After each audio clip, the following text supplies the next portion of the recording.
Shalom, shalom, shalom. Shalom, shalom. Man, oh man. Oh man. Boy, oh boy, oh boy, oh boy.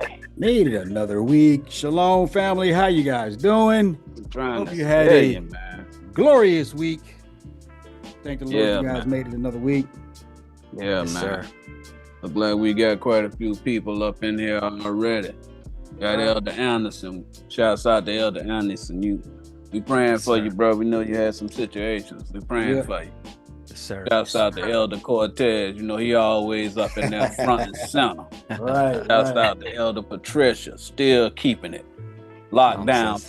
for the Most High. Mm-hmm. Yes. Elder Lex for life. Hey, I see a new Mhm. elder. Hey, Elder. Shalom, Elder Frank Newsom. What's All going on, praise brother? to the Most High.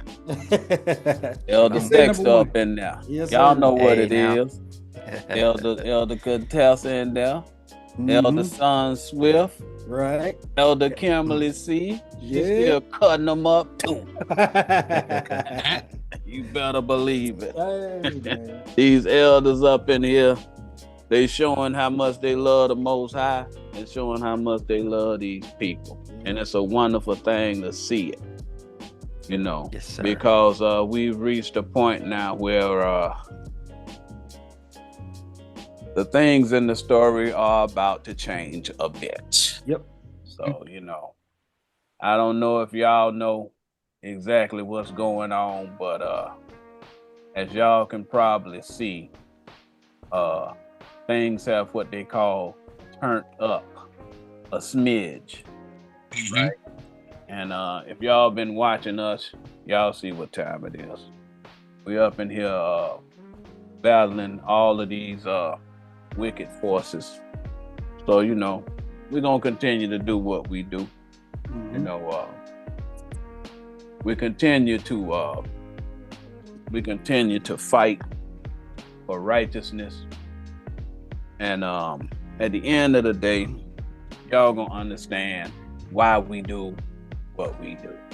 All right. The point in the story has come where we have to go on ahead and put a line in the sand. But before we get into it, first I want to welcome you to another episode of EOID Basics. Basics. Today we will be teaching about the strangers and their path to salvation. After y'all have seen all of the festivities that happened in the last couple of weeks, with people issuing death threats to us and all that other stuff, we reach a point in the story where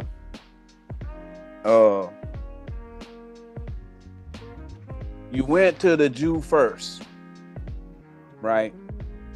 It's obvious that now people have made their minds up, right, as to whether or not they're going to participate in this spiritual doctrine or not.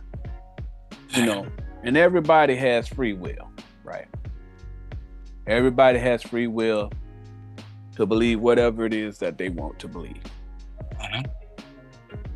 But we are no longer going to be concerning ourselves with what these Jews who have already made up their mind that, you know, only they can get salvation, and, you know, regardless of whatever these precepts that we keep bringing out, we ain't arguing with these people no more.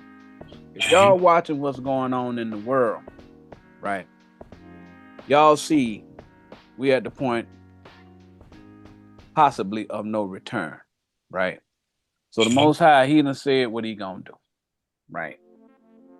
That means it ain't a whole lot of time. We devoted all that time to teaching these people who, you know, learn a little bit about the Bible, you know, and we showed them where the Bible's saying something else, right? So now, just like they did in Christ's day and the day of the disciples, they rejected the spiritual doctrine, all right? We're not going to debate the issue. We don't care if they get it or they don't get it. It really don't matter to us. But nonetheless, they rejected the spiritual doctrine, which is their right. So now we move on to the Gentiles. Okay? That's what we're going to do. We're going to focus our attention to these Gentiles and to make sure that everybody knows that they have the opportunity at salvation. All right? You're not going to be able to change these people's mind, right? And so we're going to do what thus saith the Lord. Right. It's a lot of people who, you know, they think that we're wrong and they're right. And, you know, that's fine. We have never made it mandatory that anybody listen to us. You always hear us say something along the lines of, we're nobodies. Or all we do is change the channel. Right. We often say that one. Yeah. You don't like what we're saying? I don't change the channel, bro. It's okay. You got control over your clicker. Go ahead and change the channel.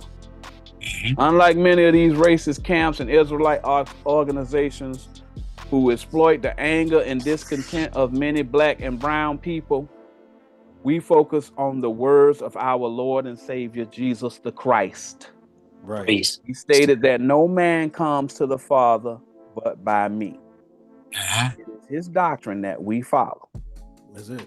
He gave us the understanding of using 2 or 3 precepts, witnesses, as we established in that last video, to establish what the words mean. Paul reminded us in 1 Thessalonians 5:21 that we had to prove all things. That's right. All right. That's what he said. All right. And that's what we do. The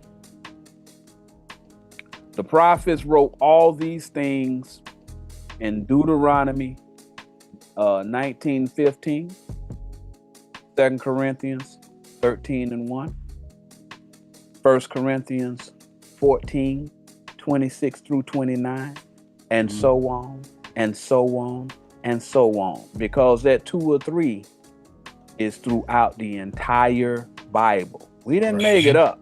Right. It's in the Bible. I just gave you at least 3 different places you can find it. Right. And if you don't get it, it's in the chat. Yeah, it's gonna be in the chat. You know it always in the chat. Shouts out to Elder Sharon for keeping us straight, as they say in South Georgia. How about that? All right. More important, the prophets wrote it before some modern day scholar created the doctrine of hermeneutics. Interesting word that seems to be floating in the internet and the interwebs and so forth today. Hermeneutics. Right. It never surprises me when people make all these disparaging statements about how wicked, quote unquote, Esau is and how they are the devil and so forth, but give full weight and legitimacy to a philosophy of the powers that be when they try to disprove your argument. So all of a sudden, he's always right because he created hermeneutics. Listen to these people, y'all. You know, it's sad, Elder. That's what I'm saying. Like, people will read the scriptures and you find out water is the word. You read a man can't live by bread alone, so you know that the bread is the word. But when the elders of Israel show you the precepts and you're reading it with your 2 eyes, you're hearing it with your 2 ears, and you may speak it with your 1 mouth, it is not what it's supposed to be when the elders of Israel say it. It's always another doctrine. Right. They agree, oh yeah, the heart's your mind. The water is the word. But now when you start to show it and people start to get it, now they got another doctrine. They're teaching hermeneutics or whatever it's called. Yeah. So it's important that y'all understand. The Most High called that Jacob grabbing hold of Esau's heel. Some of y'all know what I'm saying. Some of y'all don't. Because heel, foot, mean doctrine. Right. Go to Ecclesiastes 5:1 if y'all want to get more information about it. All right. But Jacob keeps grabbing hold of Esau's heel, right? Hermeneutics is the doctrine of the powers that be. Jacob didn't come up with that doctrine. Right. All right. He had to go on Google. He had to go and find it on the internet somewhere and say, this is what we're going to use to attack the doctrine of the elders of Israel. Mind you, he said the powers that be is the devil and wicked and all that other stuff. Right? But then goes and uses his doctrine in order to try and smear us. Give me Colossians 2:8. Yeah, I got you. Because it's funny, right? We have to do this because y'all wouldn't understand it unless y'all saw it. Everything that's happening is all it's doing is manifesting. All right. The Most High said, this is what's going to happen in your day. He said, don't get mad about it. They just simple. All right. We got other fish to fry. Okay. But you got to show the people what they're doing. All right. We're going to go on ahead and we ain't spending a whole lot of time because we got some really, really interesting things to get in. Right. Okay. Because we just went on ahead and, we gave it to the Jew first. Now we switched to the Gentile. We first you had Peter, then you had Paul. All right.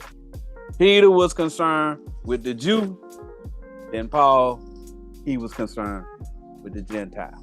Right? We're gonna get some interesting understanding because some people say that, when you're talking about strangers versus Gentiles, strangers is the one that was kept in captivity, that had the children of Israel in captivity. They the actual people of Ham, in the land that the children of Israel took over. All right. Again, whenever we get through, you're gonna understand who's who. And you're gonna understand that strangers and Gentiles are synonymous. All right. And you'll also understand, or you can do it yourself, just take your Bible, go to the search engine, put in Northern Kingdom and see if it shows up. All right. Yeah. And if it doesn't, yeah, that means that that's a term of the powers that be. A philosophy that a lot of these Israelite camps use. Again, Jacob has grabbed hold of Esau's heel. All right. So, just so you know, everything I'm telling you, the Most High wrote about it. Read that for me, Elder. Yes, sir. Colossians 2:8. Beware lest any man spoil you through philosophy. This is a warning to the prophets, okay? This is a warning to the prophets. He said, beware lest a man spoil you through philosophy. Hermeneutics is a philosophy. Northern Kingdom is a philosophy. All right? Because if it wasn't, you'd see it in the Bible. You'd see those words, Northern Kingdom. You'd see them, but they're not there. So that means it's a philosophy. 2 or 3, you can see that. It's in there, right? Literally written just like that. So that's not a philosophy we came up with. We're teaching you what Jesus the Christ told us to teach you. Plus, also Moses said it. Paul said it. It's all throughout all of the Bible. All of the prophets are saying that. All right? But you can either believe what we're reading out the Bible, or you can believe the guy that brought you the philosophy of the powers that be. Keep on reading. Through philosophy and vain deceit. Vain deceit are lies. People lie in order to deceive you. All right. So they come up with words like hermeneutics. Somebody had to physically go and research that. Just like they say Gnosticism and all of that other stuff. So, okay, somebody's got an opinion about, I'm going to create a category that I can go and smear these people with and try and put them in that category because I've made it disparaging. Okay? That's what people do in order to dissuade or deceive you with their philosophy, so that whenever the truth come to you, understand we're using the truth of 2 or 3. We showing it. We ain't made it up. We didn't go do no master's thesis over here at theology school to come up with that. We just got the regular old Bible. How about that, sir? But read on. Yes, sir. After the tradition of men. After the tradition of men. So, what man came up with it? Whose tradition is that? It's the powers that be. He said, who's Herman? Yeah. Give us who Herman is. Understand that. Whenever people, the one thing about people, they always want to be the smartest man in the room. But the Most High said, this man that's running this world is smarter than Daniel.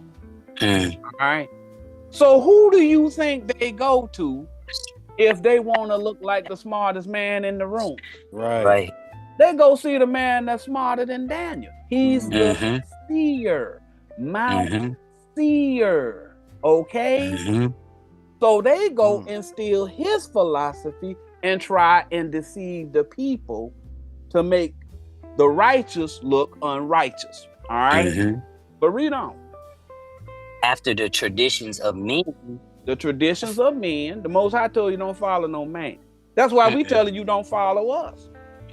What we do is we show you what it means 2 or 3. We say we nobodies. He said, once you get talking about Hermes. He said Hermes. You talking about Hermes? That's fashionable, right? No, but but once you get the understanding, you don't need us. No, right. We say that every week. We say that. We just show you how to read it. We get you. We get you there. Yeah. Now, sometimes we give you about 75% of it until you go finish the rest on your own. Right. Days. Exactly. Right. Go ahead and labor the rest on your own. Right. That's right. Read on. After the rudiments of the world. They're after the rudiments of the world because who's running the world now? The powers that be. All right. It's their world now. You see they having summits in Alaska right now. Right. So that's the rudiments of the world. That's who they're telling you. Don't listen to them because the people of the world say they're using hermeneutics. Right. And they don't even know who Herman is. Better yet, like the people of the world think a man lived in the world for 3 days, a whale's belly for 3 days. Right. The people of the world think a man stuck a stick in the ground and split the Red Sea. Carnally. That's carnal. Right. That's all the thoughts of the world. Toes down on that. Right. But they come and they tell you that you are using hermeneutics. What's interesting is most of these words, all of these words actually in the Bible was written before the philosophy of hermeneutics. See how it is whenever you hate your brother so much, you go and try and get an unrighteous philosophy in order to go against what the Bible says. They don't care about salvation. They just care that they hurt their brother or try to smear their brother. That's all they're concerned with. I got another question. What came first, the Bible or the Zondervan? Because I haven't seen Zondervan. I haven't seen him either. So here's the thing. You can only deal with what's there in the scripture. Exactly. So now when you go to another book such as the Zondervan Compact Bible Dictionary, and it says to you, oh, this was Hellenized Greek-speaking Jews, but it doesn't say that in the scriptures. Right. So therefore, that is another man's philosophy on what a Greek is. Yes. Yes. You see what I'm saying? That's how they deceive you. They come with Zondervan is not, there's no precept that says Prophet Zondervan nowhere in the Bible. Nope. Nowhere in the Bible does it tell you that it's a badge of manly dignity for a beard. It doesn't say that in the scriptures. Blood shows forth through the skin. That's not there, sir. That's not in the scriptures. Not there, sir. Right. You can only, this is how you, we try to give you week in and week out how to read it and how to combat the world, the rudiments of the world. And you can only got 1 Corinthians 3:10, John 1:9 and 10, John 17:9 for the world. That's the only thing that you can do to deal with this situation of the rudiments of the world. When he said to come out of it, you got to come out of that thinking. That's how they deceive you. So how much money did you go to spend for that Zondervan Compact Bible Dictionary that tell you lies on the Bible? Yes. They give you. Go ahead. I got you. Yeah, let's go ahead and close this on now. Go back to after. After the rudiments of the world, and not after Christ. We've showed you Christ is the 2 or 3. So he's saying they're gonna go and they're gonna bring you a philosophy after the rudiments of the world, carnal powers that be, and not after Christ, which we teach. Get 2 or 3 precepts to establish what them words mean. Hermeneutics is not in the Bible. Nope. 2 or 3 is, and we read it almost every week. And I really love the fact that these prophets in there letting you know, because Vane, Elder Lex for Life got Vane up in there. Ezekiel 13:7, Ephesians 5:6, Isaiah 49:4. Okay, we're using the rudiments of Christ in order to explain what them words mean, not the philosophy of hermeneutics. All right, but we love the challenge, right? It never surprises me when people make all these disparaging statements about how wicked Esau is and how they are the devil and so forth, but give full weight and legitimacy to the philosophy of the powers that be when they try to disprove your argument. The Most High called. Keep going. I got something I'm gonna pull up. I'm just gonna make you laugh. Okay. This is for the people. The Most High calls that Jacob grabbing hold of Esau's heel. Hermeneutics, the hermeneutics doctrine is of the powers that be. Jacob didn't come up with that doctrine. Regardless, 2 or 3 showed up in the Bible before Herman's doctrine. We don't know who Herman is, but we are free. But you are free to believe him if you want. We'll get this one out the Bible. Read it. Yes, sir. Romans 16:13. Salute Rufus, chosen in the Lord, and his mother and mine. So we know his doctrine. That's talking about his doctrine. Right now, let's deal with this guy. Verse 14. Salute Asinticus, Phlegon, Hermes, Oh, Herman. Right. Pedrobus, Hermes. Hermes, get the Hermes in there, boy.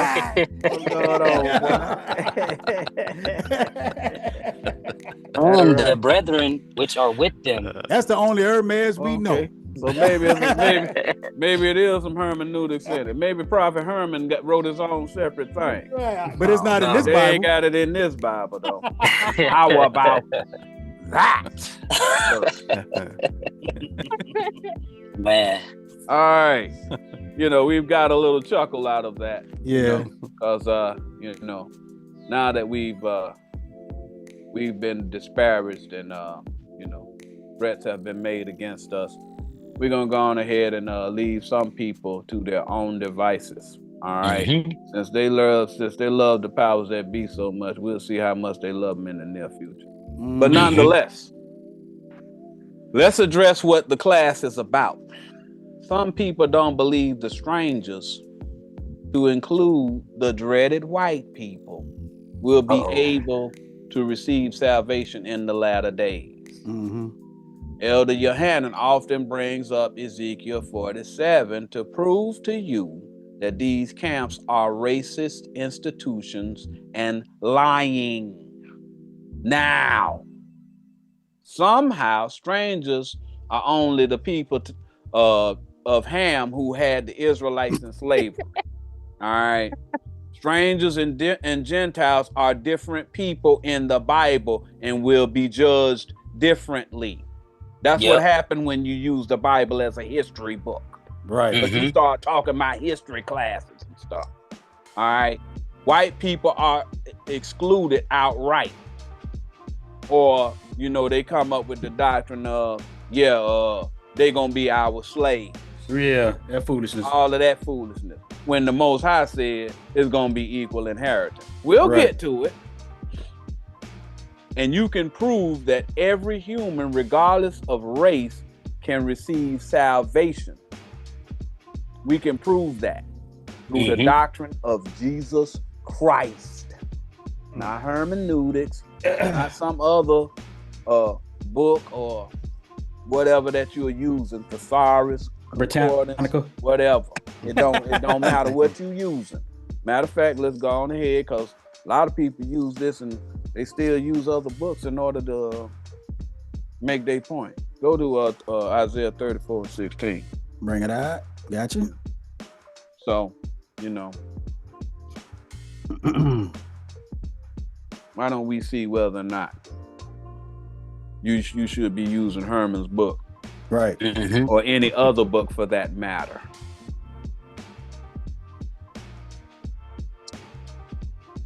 Read that, Elder. Yes, sir. Isaiah 34:16.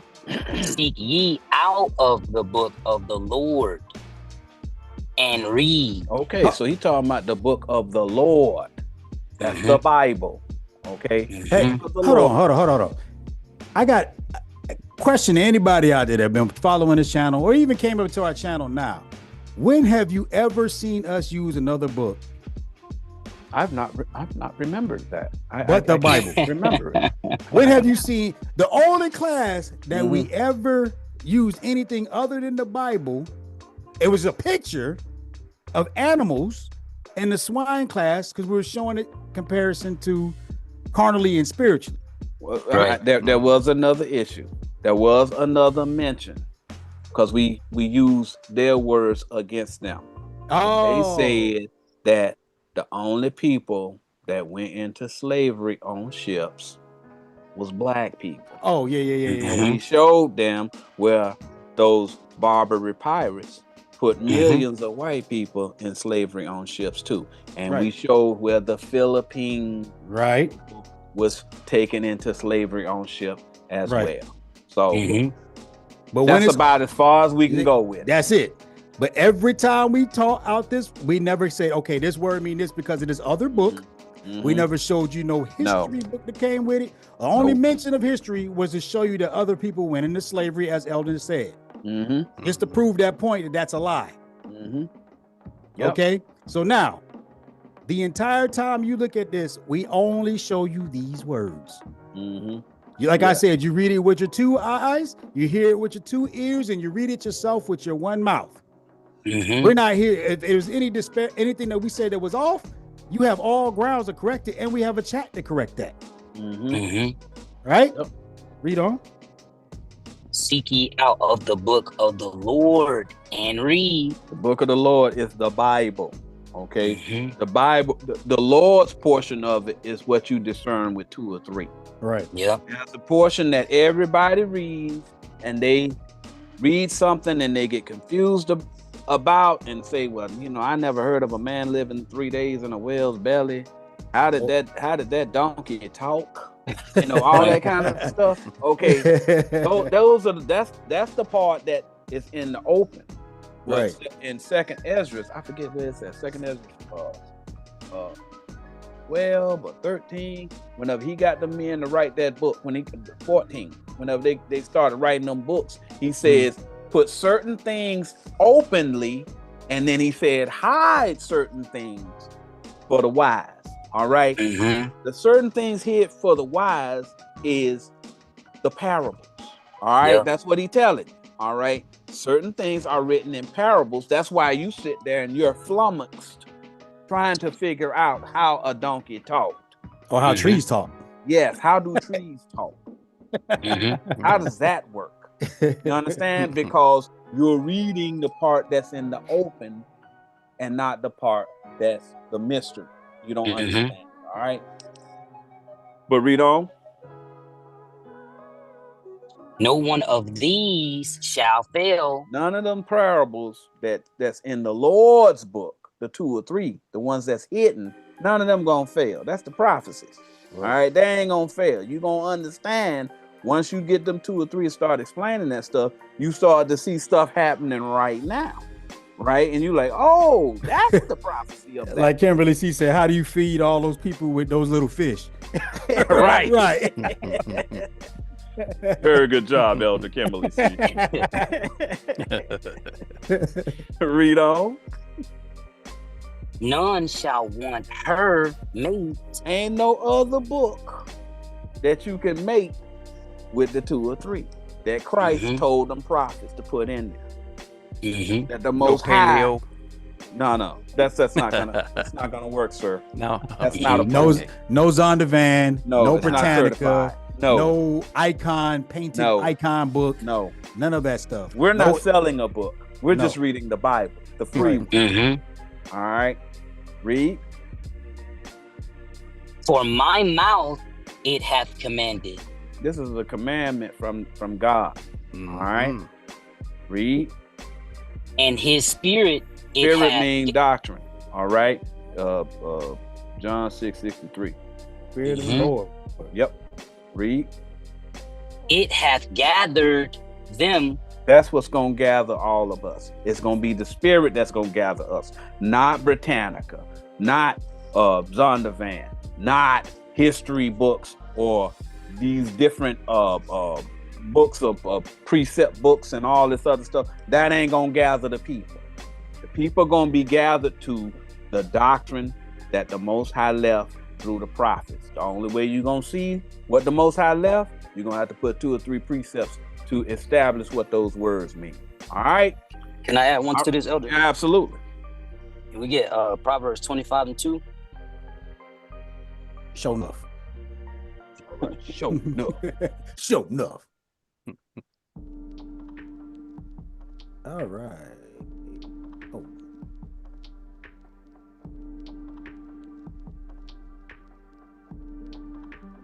Proverbs 25:2. It is the glory of God to conceal a thing, but the honor of kings is to search out a matter. A king and a priest is the same thing. He said, you a nation of kings and priests. So he telling you, he said in Isaiah 34 that you got to seek out of the book of the Lord, right? He said that's what make you an honorable king. Then he say esteem them of double honor. He telling you 2 or 3. You see what I'm saying? That rule well. The honor of the king's gonna use 2 or 3 to search out a matter. Yes. That's what he's telling you. He's saying the same thing Isaiah 34:16 saying. Yes. Right. All praises to the Most High. All praise. Okay. Now look here. Elders of Israel is a congregation of all people. Right. And we can prove that every human, regardless of race, can receive salvation through the doctrine of Jesus the Christ. The wicked of all races will be destroyed, to include the quote unquote Israelites. The weakness in all humans is hatred. Somebody, the doctrine of Reveal Christ. said, Shalom, elders. One of your students was just on someone else's platform that teaches nothing but the Bible, and that the Gentiles be saved. saying they've been warned, only y'all got the truth. What's that now? Somebody said, Shalom, elders, one of your students was just on someone else's platform that teaches nothing but the Bible, and that the Gentiles be saved, say they've been warned, only y'all got the truth. This might be a scoffer. Right, but have you, hold on. Yeah. However, have you ever heard us say that? We've never said that. Okay, so that's that moving on. Yeah. Matter of fact, we're clearing it up right now. Right. Everybody, I just said it. Right. We can prove that every human, regardless of race, can receive salvation through the doctrine of Jesus the Christ. Right. We said that openly. We just said that. All right.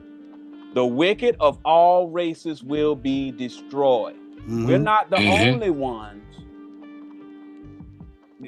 We're not attacking. Okay. Nope. What we're saying is, what you're listening to is what our doctrine is. We're the people who teach this doctrine. All right. Right. We're telling you, listen to what we're saying. All right. I know you just telling us. Don't take it that we trying to kill a messenger. Okay. Right. What I'm telling you is, listen to my words. Okay. If anybody spoke on behalf of elders of Israel and said, elders of Israel teaches this, that we're the only ones that got the truth, that is incorrect. Correct. Okay. As we stated before, we're not the only ones that teach this doctrine, and we told you we're nobody. Right. It's only one good.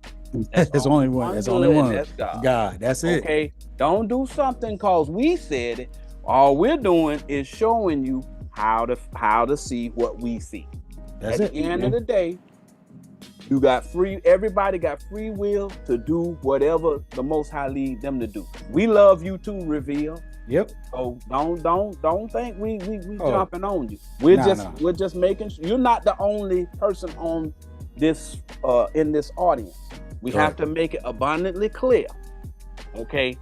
But it's good. Thank you for letting us know. Absolutely. Yes. And we appreciate it, and we're clearing stuff up right now, just so that you know. All right. So now, all the wicked of all races will be destroyed, to include the Israelites. The weakness in all humans is hatred. Right. The doctrine of Christ is love. If you teach that it is justified to kill your brother, or it is justified to hate your brother, there is no salvation for you. All right. That is how the Israelites killed Jesus. And that is why they are trying to kill his doctrine again today. Right. Regardless of your race, we will show you today that you will receive salvation if you follow the doctrine of Christ. All right. Yep. Right. Now, one of the places where it shows you that everybody gonna get it is in Ezekiel 47, and we've taught that particular book and chapter many times, right? But now whenever you go and you teach something, you think it's been put to bed. These people come and they start trying to say, they try and look at your old videos and try and exploit what you said, right? And you're not saying it. So what they do is they take a snippet of what you said out of context, and then they teach a whole class on it, right? Right. When the people could just as easily go back and look at the video and see for themselves. But lying liars do that. That's how they teach. But that's okay. We're going to get everybody up on what's happening here. Right. We're going to start at Ezekiel 47 and 21. Read that, Elder. Yes, sir. Ezekiel 47 and 21. So shall ye divide this land unto you. Okay, now y'all already know we did a class on the land. All right. Go to Jeremiah 51 and 50. All right. Jerusalem is a land. Right. Yep. All right. Let's see what the Most High calls a land. All right. We don't care what the powers that be taught you. All we care about is what Christ says. Because he's the one that we follow. We follow Christ. We don't care about what the scholars of this land say. The Most High say don't follow them people. Don't follow the philosophies of the people that you live with. He said you're supposed to follow his doctrine. All right? Read that. Jeremiah chapter 51 and verse 50. Ye that have escaped the sword. What's the sword? Somebody put the sword in the chat. The word is Ephesians 6:17. Sword is the word of God. Yep. So you might be a escape. philosophy. So now it's talking about the doctrine of Babylon. You escaped that sword. Read. Go away. Stand not still. Yeah, you got to continue to work. You got to do work. You got to labor. Meaning you got to teach that sword, that the doctrine that the Most High gave us. Walk on your way. Yes. Yeah. Read. Remember the Lord afar off. So you're gonna have to remember the doctrine of 2 or 3 so that you can understand what the words mean while you teaching. Read, and he about to tell you what 2 or 3 is. And let Jerusalem, the 2 or 3, come into your mind. Okay, so you see, he's saying that land Jerusalem is in your mind. Go to Galatians 4. Hold on. What does that suffix Salem mean? Peace. Peace. Eru means see. Peace. Right. See peace. That's what Jerusalem means. Yeah. See peace. Yeah. All right, where you want to go, Elder? We're going to Galatians 4 and 22. When the Most High is talking about a land, right? He's talking about a doctrine. He's talking about a land. He's talking about a doctrine. We're going through this because we're explaining what Ezekiel 47:21 is saying, right? Remember, it's a book within the book. The book of the Lord is within the Bible that you read carnally every day, meaning literally. There's a mystery in the book. That's the book of the Lord, a book within a book. All right. Read that, Elder. Galatians chapter 4 and verse 22. For it is written, yes, that Abraham had 2 sons. He had 2 doctrines. Read. The one by a bond maid. He created one from a carnal doctrine. Read.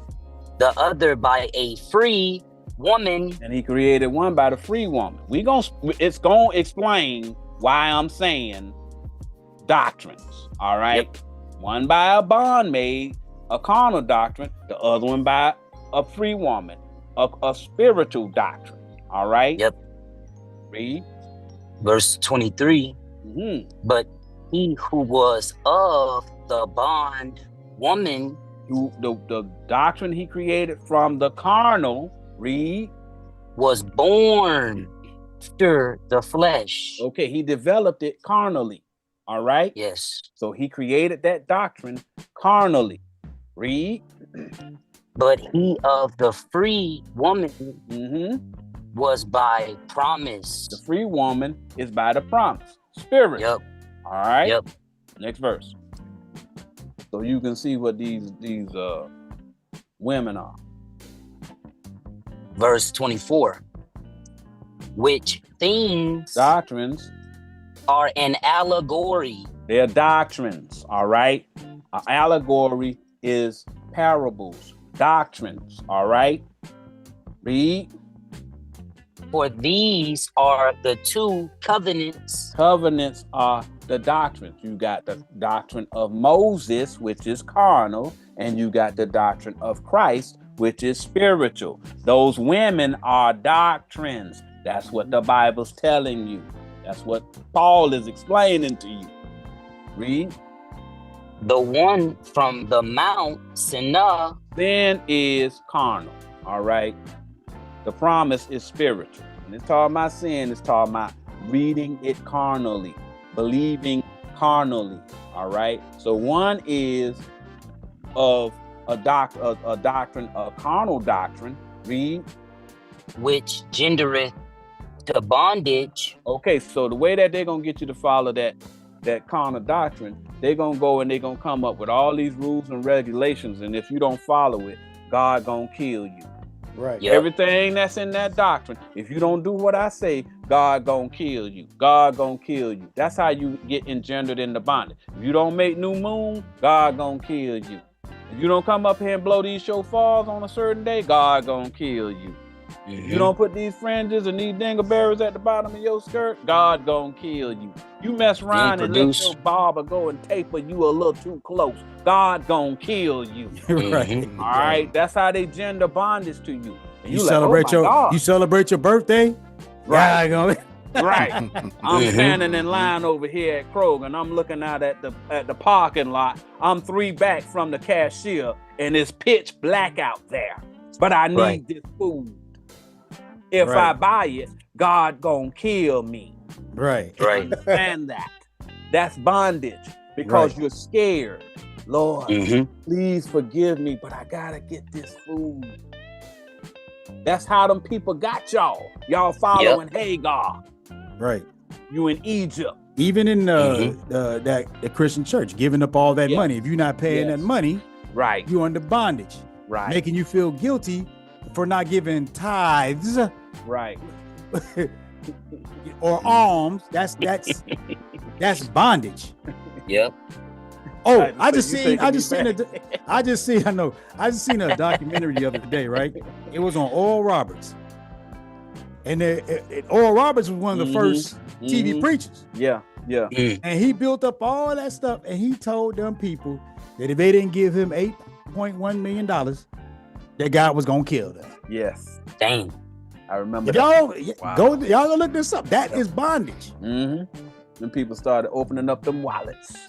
8 million. Started opening up them wallets. Yep. Right. Close the door. Great song. Yes. Exactly. That's bondage, y'all. Whenever you believe a lie, you in bondage to a doctrine. All right. Next verse.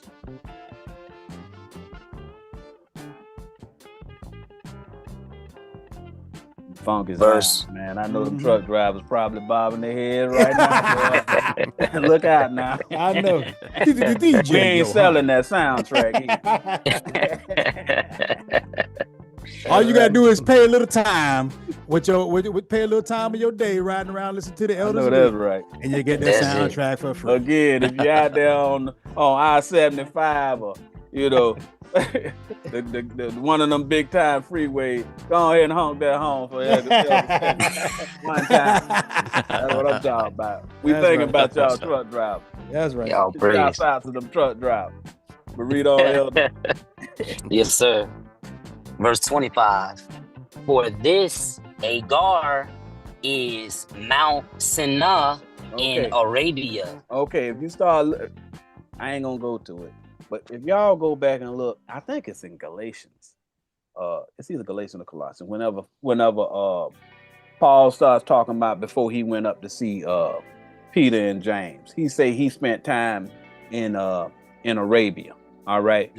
These people literally think the man talking about Saudi Arabia on a pilgrimage to Arabia.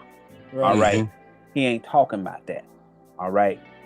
But you know where that Gehenna? About Arabia? I got it. Yeah. Just put Arabia in there. I got you. He said he went to Arabia before he went to see Peter and James. All right, the Lord's brother. But at the end of the day, this is why you have to learn what the stuff means. Because you'll be sitting up in there telling somebody, well, I'm the smartest man in the room, and I excelled under my teacher, and Paul went on a pilgrimage after he left the teachings, and he ended up in Arabia before he went to see Peter. So I mean, it's established in the history that that's what happened. Yeah, y'all don't understand Arabia. He just said Hagar that's Hagar. Yep. Okay, he was following a carnal. After he left the Pharisees, he went around following a carnal belief, just like Paul did. All right, read that. Yes, sir. Galatians 1:16. to reveal. Go back one. No, this is it. Oh, okay. To reveal his son in me, that I might preach him among the heathen. Okay, so Paul is saying that he was the doctrine was revealed to him, right? That he might teach the heathen the same doctrine. The heathen is the strangers, is the Gentiles, all right? So y'all know, because I know all these people like to go on ahead and split these hairs and stuff. But nonetheless. Prelude.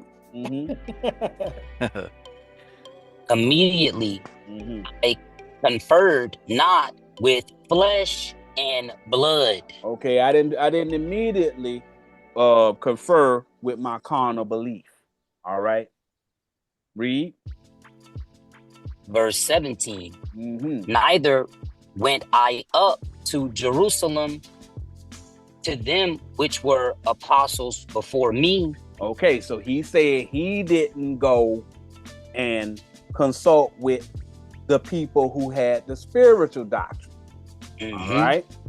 Read. But I went to Arabia. So he went, and you see Arabia is Hagar. He went to the carnal belief system that he had. Right? Read. And returned again unto Damascus. And when a lot of people, like it happened a lot to us a lot from IUIC. When people leave IUIC, right? The first thing that they say is, well, I just don't like the leadership over there, right? So what I'm gonna do, I hate the structure of how they teach the word. So what I'm gonna do is, I'm gonna teach the word, but I'm gonna teach the word nice to the people, and I'm not gonna be strict against the people and call them out their names and all that other stuff. All right.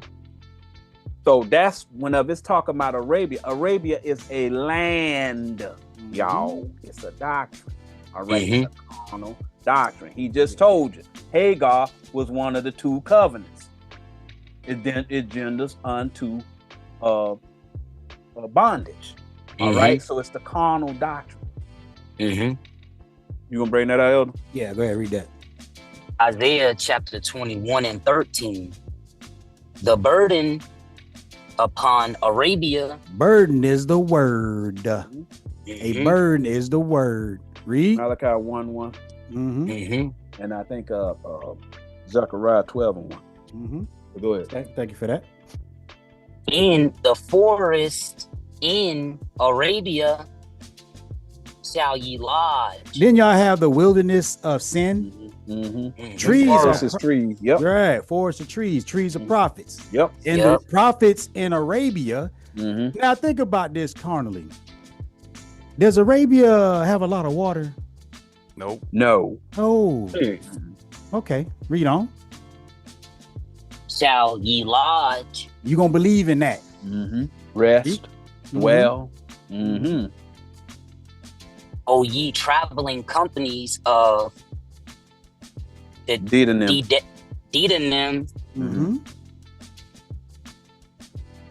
Verse 14. The inhabitants of the land of Tema brought water to him that was thirsty. So now water is what? The word. So now if you was thirsty, that means you didn't have any understanding. Correct. Read. They prevented with their bread him that fled. So how could you prevent somebody with a loaf of bread? Hey, Misunderstanding. Man, it depends on how hard that bread is. Old French roll. Say hit him with that Popeye's biscuit. Hey, man. No. Well, like a hockey puck.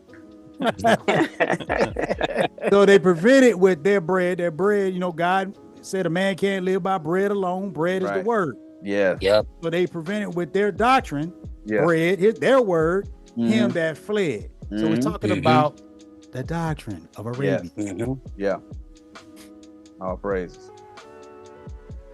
Praise the Most High. We'll read that again. Yes, sir. Galatians 4:25. For this Agar is Mount Sinai in Arabia. So now y'all know Arabia is the doctrine. Read. And answereth to Jerusalem, which now is. Jerusalem has come back. All right. We are teaching Jerusalem now. Right. Jerusalem is the process of using 2 or 3 precepts to establish the meanings of the words to solve the parables. Y'all see that? Read. And is in bondage with her children. So now those people who believe in the carnal, they're in bondage to us because the people have stopped believing what they say. Because now the people can actually see how to read the Bible without them. We don't need that man to tell us what it means. We can go use 2 or 3 and find out the words for ourselves. Right. Verse.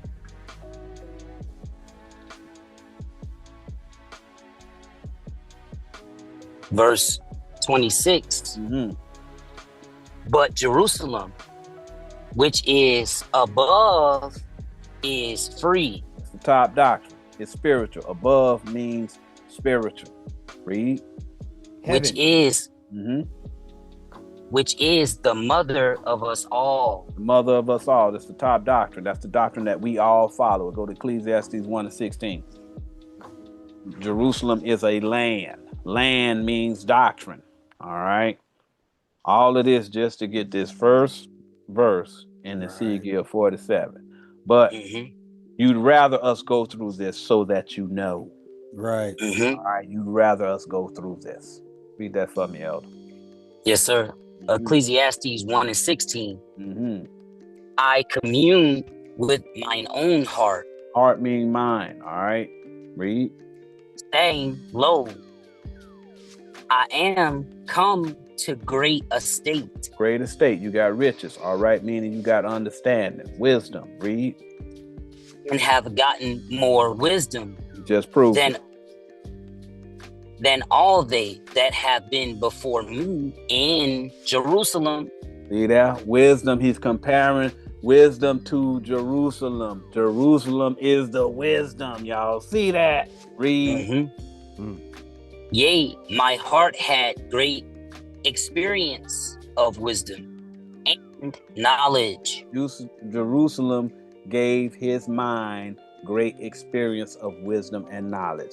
Now, whenever it's talking about a land, it's talking about a doctrine. Go back to Ezekiel 47. Give me one more. One more.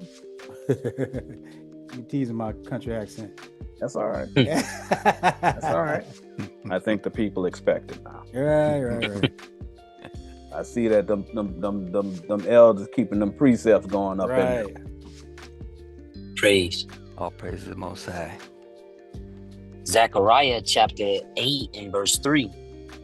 Thus saith the Lord, I am returned unto Zion. That's y'all. That's under the voice right now. He's returning back to you guys.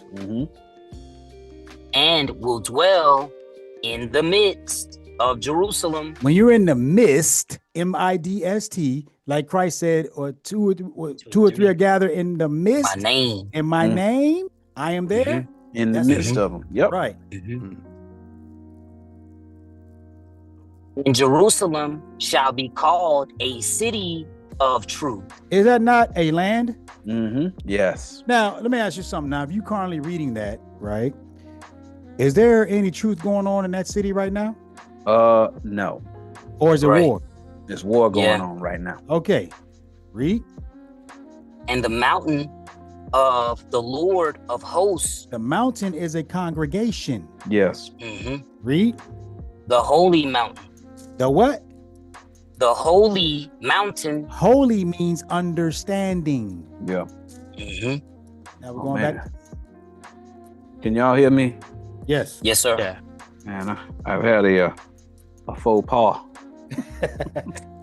Say need yeah. We got a situation going on over here. You need to call tech team. Nah, you don't need to call the tech team, but y'all need to pray for Elder Stephen here. He having some challenges here, especially as it relates to this mic. Okay. Is that any better? You sound good. You sound good the whole time. You didn't lose. Wow. That's interesting. Okay. Because I just got the green light again. The light was out. I was overwhelmed. But okay, let's go. You're rolling in the spirit of the Lord. Yes, always, my friend. All right. So the spirit is strong with this one. Yes. So let's go back. Ezekiel 47:21. We're trying to get through this first verse. All right. But by the time y'all get all of these words, what these little words mean, y'all gonna be able to see it. Read. Ezekiel 47:21. Hey, shalom, Rocket. All praises, brother. All praises. What did he say? He just said shalom, all praises. All right. That's what I'm talking about. Shalom, brother. Shalom, bro. Or sister. We don't know. Yeah. Exactly. So shall ye divide this land unto you according to the tribes of Israel. Let me ask you a question. When they using the word tribe, right? Mm-hmm. There's the generations. The tribes of Israel are the generations of Jacob, right? Mm-hmm. Okay. Don't generation mean seed? Yep. Okay. Go to let's go to Genesis 46:8. All right. Because we're gonna figure this out.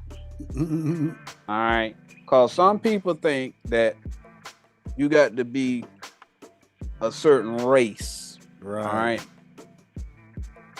So when they looking at that word tribe or generation, they say it's the seed of somebody, right? Mm-hmm. All right. Because we're going to get to the bottom of this. Read that for me. Yes, sir. Genesis 46:8. Mm-hmm. And these are the names Mm-hmm.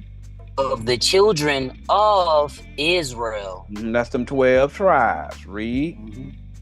which came into Egypt, Jacob and his sons. That's the tribes, right?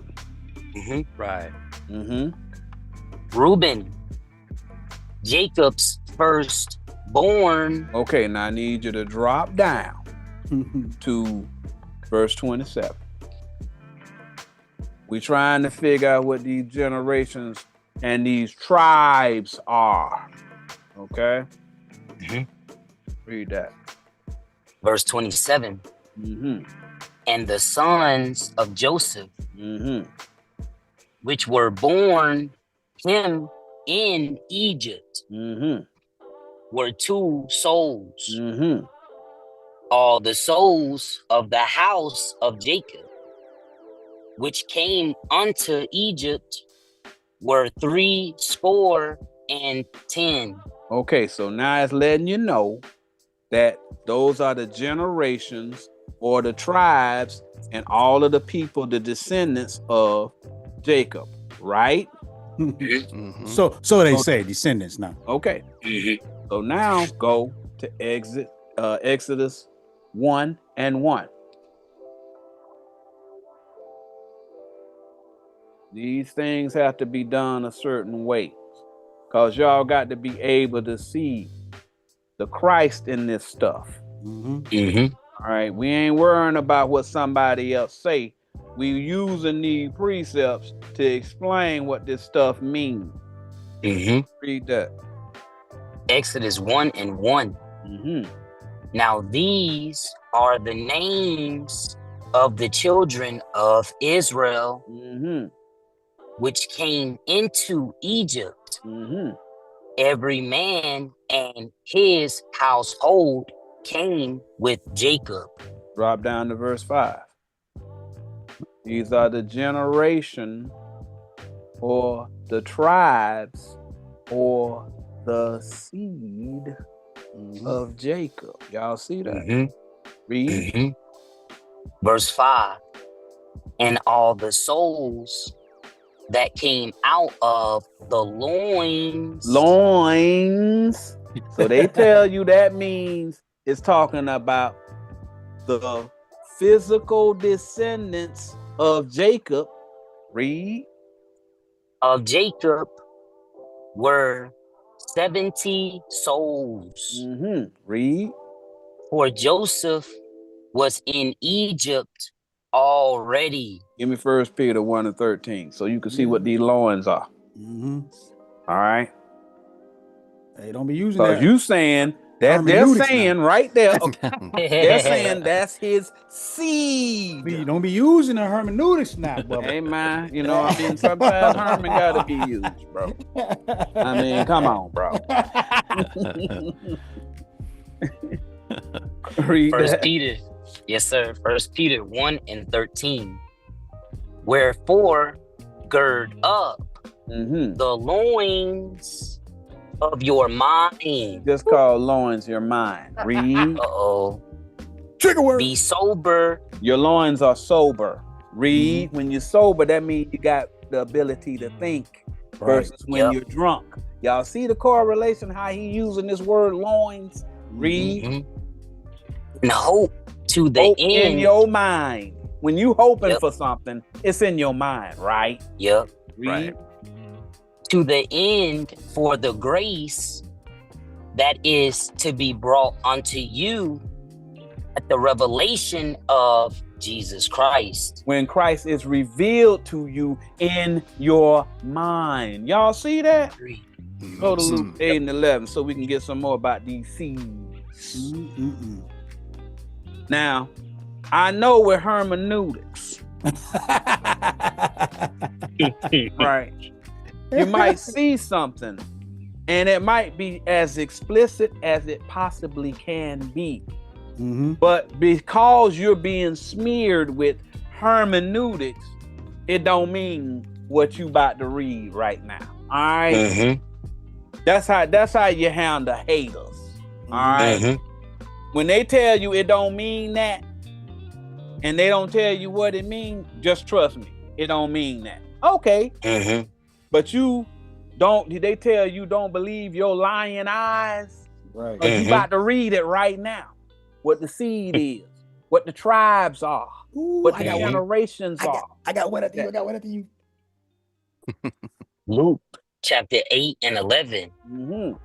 Now the parable is this. This is a parable. This is going to explain what the parable of seed means. Because we seem to be confused. We think it's talking about actual descendants. But the Most High is going to give you the parable of what seed means. Read that. The seed is the word of God. That's as explicit as it could possibly be. When you see the word seed in the Bible, in any way that they use the word seed, similarly, whether it be they use the word generations, they use the word tribes, they use sons. He's talking about the word of the person. Hold on, one more on the loins. Father of. He said the loins, right? Yeah. We're gonna get back on that loins. Show you. Jeremiah chapter 13:1.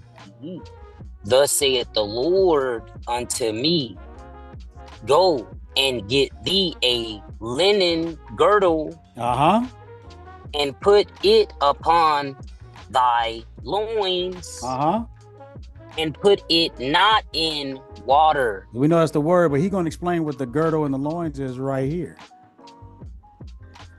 Verse 2. So I got a girdle according to the word of the Lord. Wow. And put it on my loins. So how you gonna put that on? How you gonna put the word on your loins? The loins is your mind. Yes. The girdle is a garment. Yeah. That polyester mixed together. I tell you, man. Tell you. Maybe we're just not that sophisticated. Oh no. We got another one for C. What's that one? First Peter? Go to Mark 4:14. All right. Yeah. Again, we take the time to give y'all the understanding that y'all require. Praise to the Most High. Mark chapter 4 and 14. The sower soweth the word. Whenever you have a person who's sowing, they're sowing seeds. That's a farmer. He goes out and he sows seeds into the ground, and then he waters them, and then all of a sudden the plants start growing. All right. So he's letting you know he's sowing the word.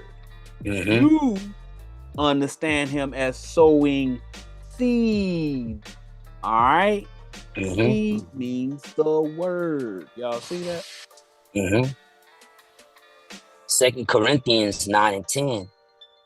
Now he that ministereth seed to the sower, wow, both minister bread for your food, and multiply your seed sown, and increase the fruits of your righteousness. Wow. So you ministering seed now. Right. All right. So that means you preaching. Right. Minister means to preach. Now see how that worked? All praise to the Most High. All praise to the Go Most back High. to Ezekiel 47. Read that for me. Yes, sir. Ezekiel 47 and 21. So shall ye divide this land. So you're going to have to divide the doctrine. Yep. Read. Unto you according to the tribes of Israel. According to the doctrine of Israel. Y'all see that?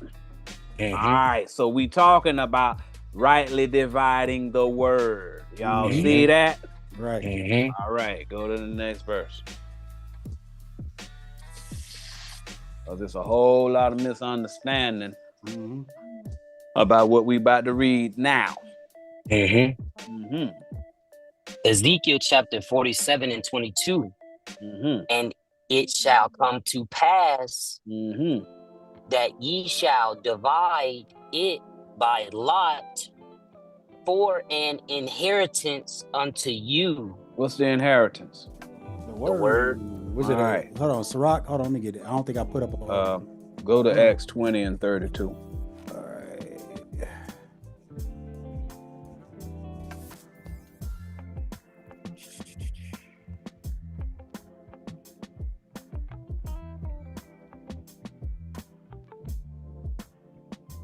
$32.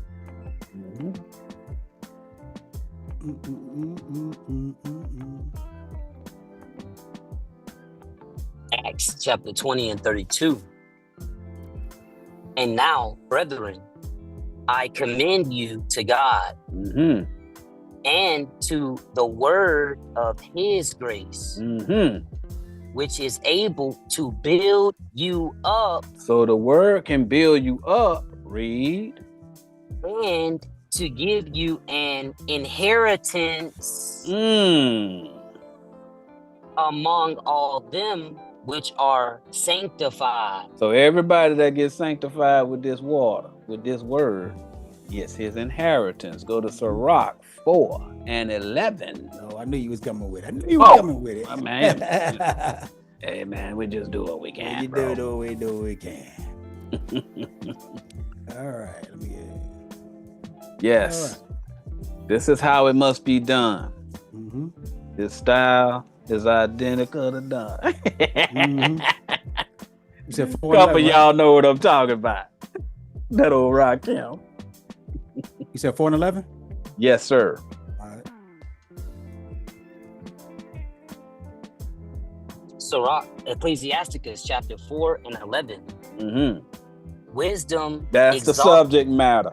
Wisdom is the subject matter. Wisdom is the subject matter. We're talking about wisdom. All right, read.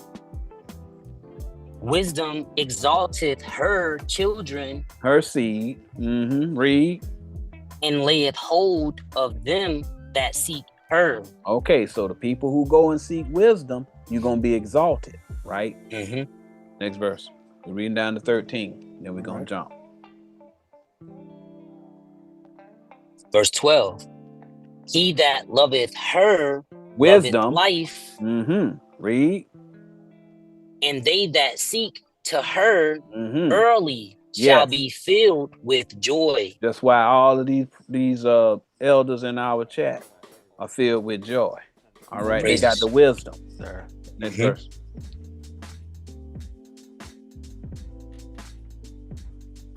Verse 13.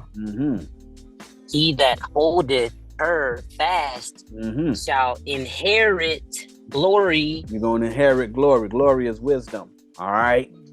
Read. And wheresoever she entereth, the Lord will bless. So you're going to be blessed whenever you're using 2 or 3, which is wisdom. Drop the 16.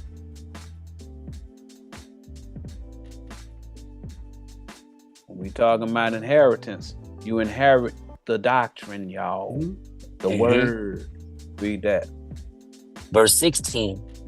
If a man commit himself unto her, that wisdom, read. He shall inherit her. Wisdom is the word, y'all. Read.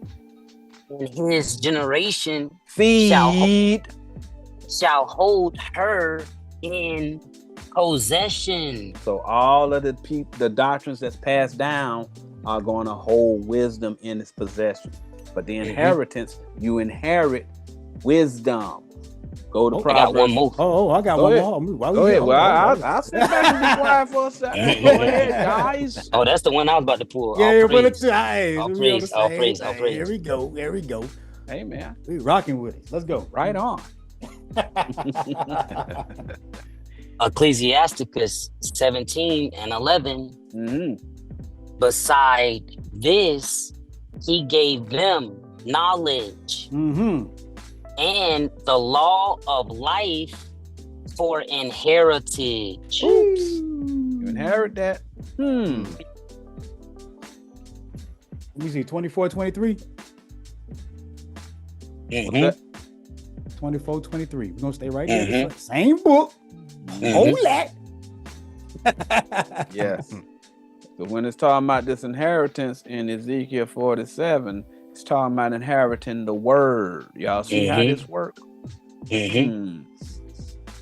Sirach chapter 24 and 23.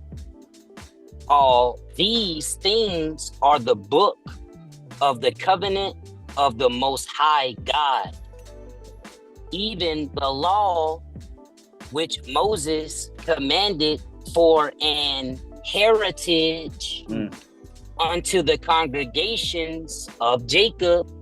All right. So that's pretty much well, let's go back to Ezekiel then. Yeah, okay. Ezekiel. Yeah. Absolutely. Ezekiel chapter 47 and 22. And it shall come to pass that ye shall divide it by the doctrine lot for an inheritance unto you. So you're going to inherit the word, right? Read. And to the strangers. What you got for strangers, Elder Johanna? Okay, well, let me finish just reading this out, because there's something I want to show you. Okay, well, it's gonna. Oh, well, okay, well, Yeah, since you're gonna break that up. All right, so now if you're reading this, before you get there, there's the reason why Ezekiel said this.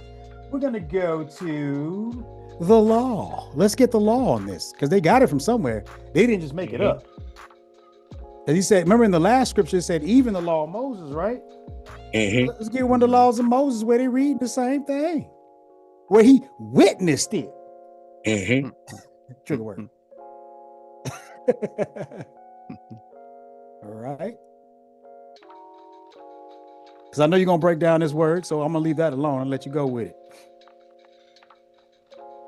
Leviticus chapter 19 and 33. And if a stranger sojourn with thee in your land, ye shall not vex him. What? And it vexes almost hate? Read. Yes. Yes, sir. Verse 34. But the stranger that dwelleth with you shall be unto you as one born among you, Read. and thou shalt love him as thyself. Oh, my God. Why? For ye were strangers in the land of Egypt. You were strangers in the land of Egypt. You were I strangers. am. You were strangers in that carnal doctrine. You was a captive in that doctrine. You didn't know it. Read. I am the Lord, your God. Now let's get an example of what we saying before I give it back to you. Another one of strangers. Did our prophets teach strangers? What about old Solomon? How many strangers you done gave them? That was just one. That was just one. Well, we gonna get into a portion where we're gonna start showing them. Well, yeah, I guess you can go ahead. Go ahead. Okay. Yeah. Go ahead. I got several. I got several of them. Hit that. Yeah. I wanted you to bring this up. All right. All right. Read that. We're trying to get y'all to Yes, understand what these strangers talking about, because some people tell you a stranger is the person that those are the people. Whenever Israel went into the land of Ham, those are the only strangers that they talking about. They're saying that Cortez, you own it, Bubba. What You do got you half of our precepts right there for strangers. You got look here, man. Y'all better not take Cortez, Elder Cortez, lightly. I know that man. No, he a master of that atomic elbow. Hey man, hey, Cortez got my whole notes over there. All praises. First Chronicles chapter 6 and 32. Moreover, concerning the stranger, which is not of thy people Israel. Okay. What did he say? But is come from a far country. So he come from a far doctrine. They from a doctrine that's they believe in something totally different than the Bible. What God say? Read. For thy great name's sake. But they want to know it. What are you supposed to do? And thy mighty hand and thy stretched out arm and arm, if they come and pray in this house. So if they're coming to pray at this house, which is Israel, what are we supposed to do? Man, you about to Verse 33. mad, bro. Yep. What are we as prophets supposed to do? Verse 33. Then hear thou from the heavens. We're supposed to teach them spiritually from the heavens. Above is free. Read. Even from thy dwelling place. From what they believe, you got to explain the parable of what they believe. So if somebody came in and said, well, Moses split the Red Sea. Now we're supposed to give them the understanding of their dwelling place, of that what they believe in. Read. Yes. And do according to all that the stranger calleth to thee for. So we're supposed to teach everything he asks us. Yes. Every question that he asks in his doctrine, we're supposed to explain it. Yes. That all people of the earth may know thy name and fear thee, as doth thy people Israel, and may know that this house which I have built is called by thy name. So we're supposed to teach the stranger. But Elder, can I give him what a stranger is? Yes. Because he said, okay. So now y'all sitting around and in your carnal mind, you're thinking that it is all these races out here. Yeah. Okay. What does the Bible say? That's the point you got to ask yourself. What does the Bible say? All right. We're going to run over here. Thank you, Elder Cortez. The cartel, you know, if you came a little short, man, he might even let you hold $10. Man. I'm asking for a friend. Right. Proverbs chapter. Cortez. Yes, sir.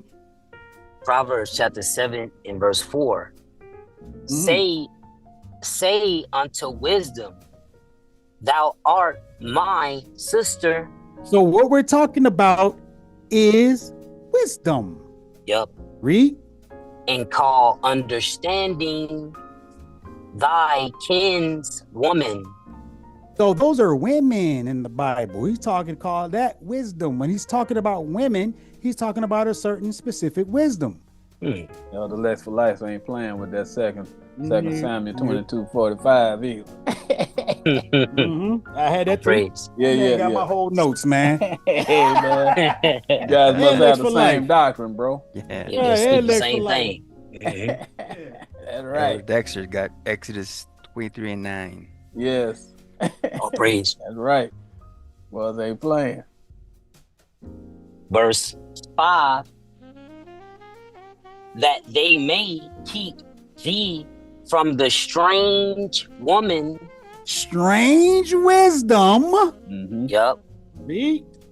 From the stranger which flattereth with her word. The stranger is somebody that's telling a lie to you. Yes. Yep. Because they're giving you strange wisdom. Yes. That's what a stranger is. Yes. It's not talking about nobody can show me where the Hivites at in this world unless you go to a Britannical. Yeah. Somebody made that up. But he just said something about you can only use this book, man. Right. So, I mean that cut that Britannica out. So that means that if somebody is teaching a carnal doctrine out of the Bible, regardless of what their race is, they're a stranger. Yep. All right, that's what that means, y'all. If somebody coming up in here and they using the Bible as a history book, right, and trying to say or tell you that a stranger is only the people of Ham that was in the land whenever Israel went in there. All right, because we're gonna prove that ain't true. Can I get one more in this? Yeah, you get one more. Go ahead. We'll be one more. I know you.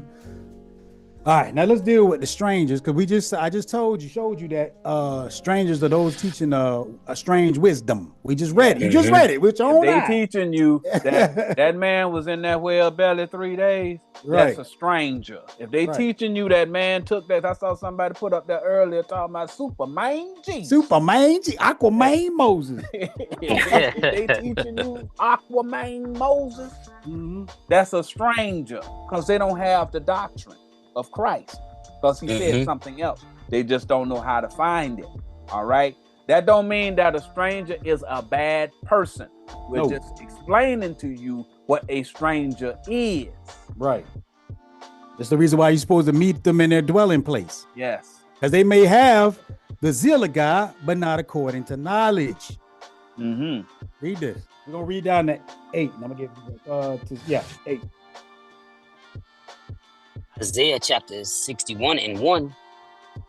The Spirit of the Lord God is upon me, because the Lord hath appointed me to preach, anointed me to preach good tidings unto the meek. Ones that's willing to listen. That's who the meek are. The people who willing to listen to what the Most High got to say. Free will. He hath sent me to bind up the brokenhearted. All those people that's sitting in those carnal camps or carnal churches, that he came to bind up, to get all that hatred out your heart. You brokenhearted because that's why it provokes you to hate. You ain't talking about some girl that didn't accept your Valentine. All right, that ain't what I'm talking about. No, you talking about somebody who willing to accept the truth when you hear it. Because it say a broken and contrite heart, the Lord will not despise. Right. Those are the people that's willing to hear the truth and not accept the precept of men. Right. Yes. Yeah, you broken hearted. Your mind is broke. Yes. Read.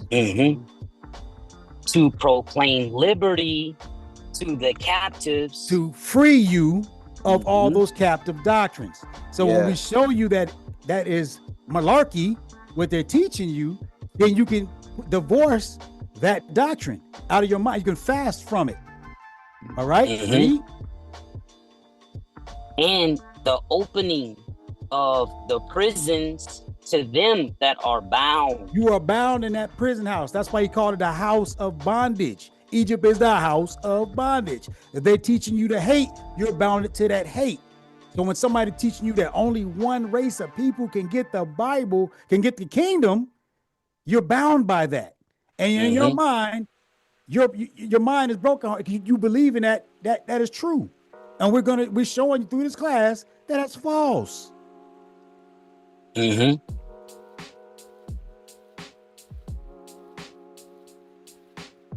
Verse 2, to proclaim the acceptable year of the Lord. The acceptable doctrine. Time is the word. Wisdom. And the day of vengeance of our God. Vengeance is of the Lord. The day is the light. So he's talking about you're going to go back and pay back all these people that have been lying on God. You're going to show them to be fools.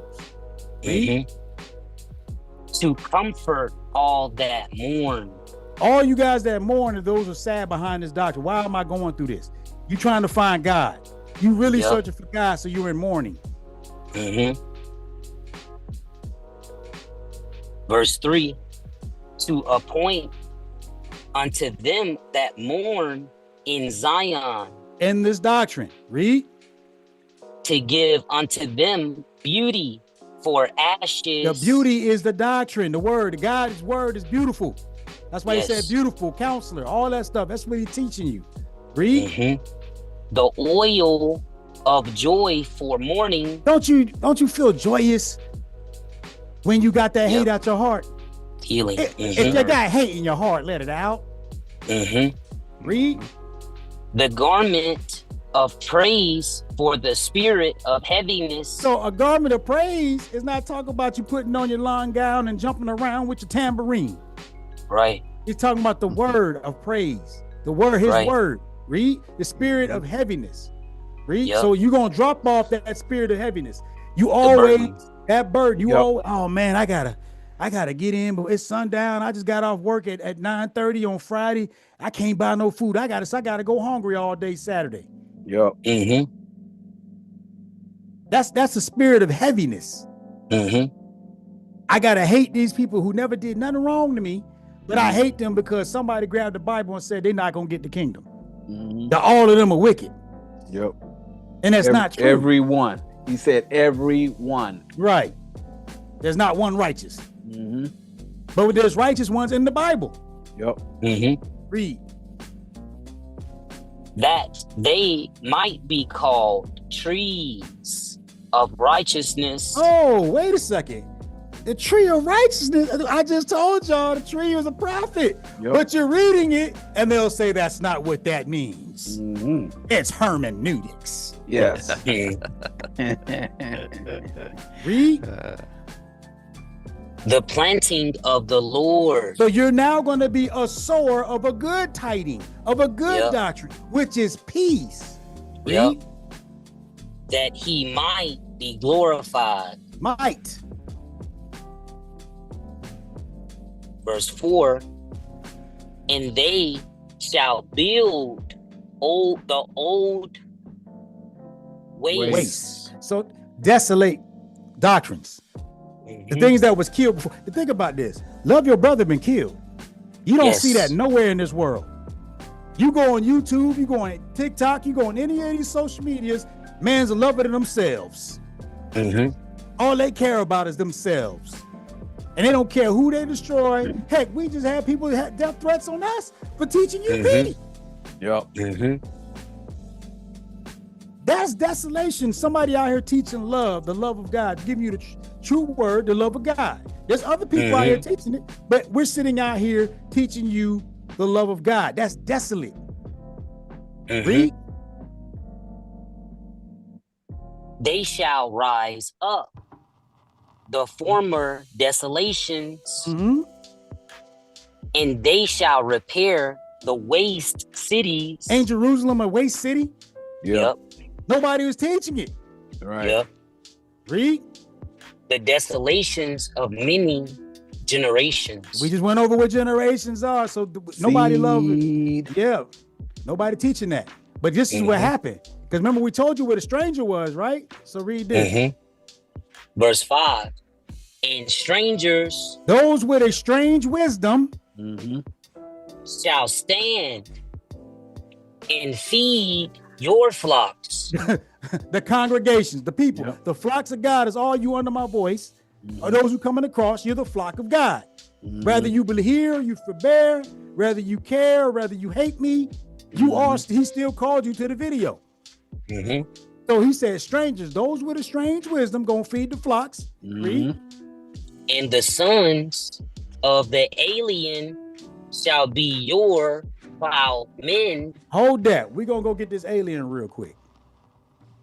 But so is an alien of that world? No. Think about it. Carnally, is an alien of that world? No. We're not talking about those coming in with Superman. No, we ain't talking about no UFOs, y'all. It ain't talking about that. I know some of y'all got triggered as soon as y'all saw Alien. Right. All y'all could think of was E.T. phone home and all that other kind of foolishness. Nano, and all that. You're gonna go right up. I come in peace.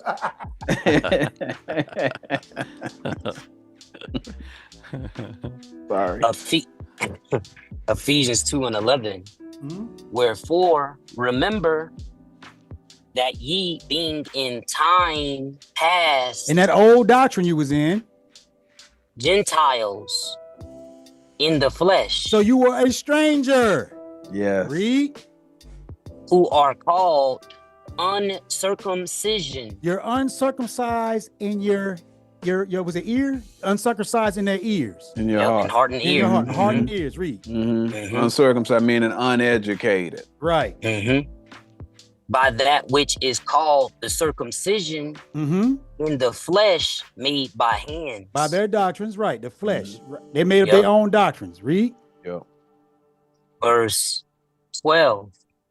That at that time ye were without Christ. This is what it means to be a Gentile, a stranger, or an alien. Read.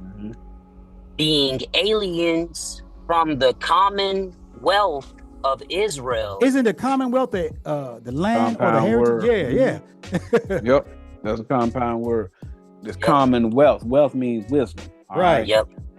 You got the understanding. That's what wealth is. Riches means somebody with understanding. And strangers from the covenants of promise. He just showed you again what the stranger you Just prove it. Right, read. Having no hope. And without God in the world. So now we go back to here. Isaiah 61:5. And strangers shall stand and feed your flocks. So those without Christ's doctrine gonna stand and feed your flocks. Which they do every single day. Right. Primarily on Saturday and Sunday. Right. And the sons of the alien shall be your plowmen. Your sower of the seed. So you learning from aliens, meaning you not E.T., you're learning from those who don't have Christ. Read. And your vine dressers. They the ones you gonna root up in that doctrine.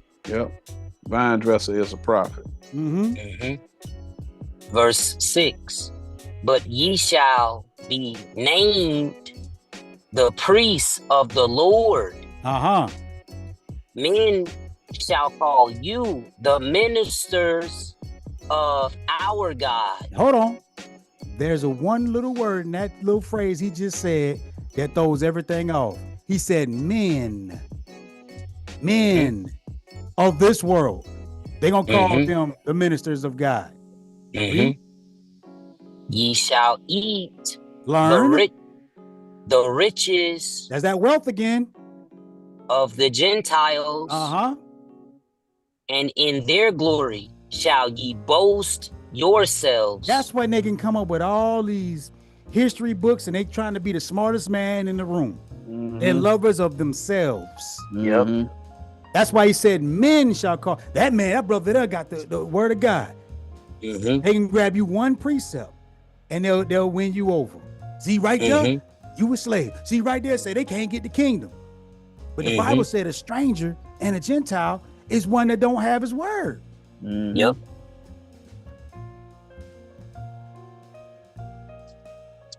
Verse 7, for your shame ye shall have double. How do you defeat that and put him to shame? Educate them. With what? It said you shall have double. The two or two. You got to give them two witnesses. Yeah, you see what I'm saying? Read.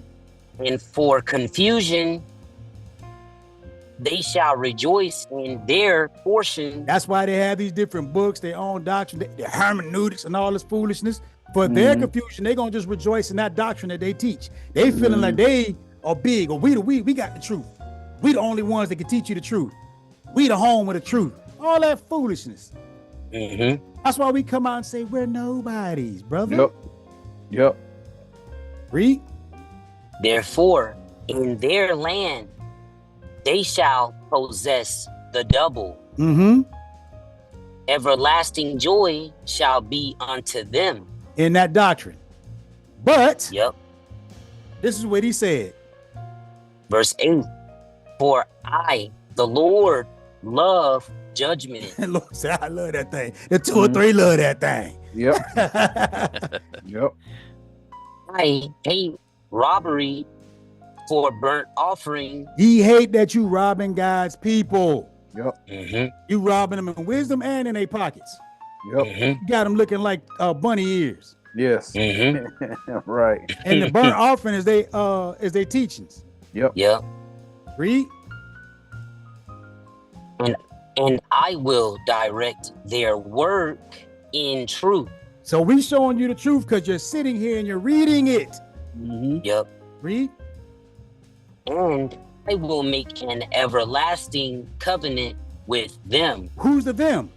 The strangers. Stranger. Yeah, that stranger that's teaching. Right. The stranger that's teaching. Yes. So back to you, Elder. All praises. All praise. Elder Titus say, Lord, I repent for being in there. I know that's right. You ain't by yourself. We just hoping the Most High forgive us for being right. See it is to accept it. That's right. All praises to the Most High. So y'all got to go back to Ezekiel 47. Did I change it? Yes, I did. Dang it. All right, Ezekiel 47. Shouldn't be all that for one scripture. Yes. Right. Yes. Praise it. But they got to see it. Right. We're gonna make sure they see it. Start reading that again. Yes, sir.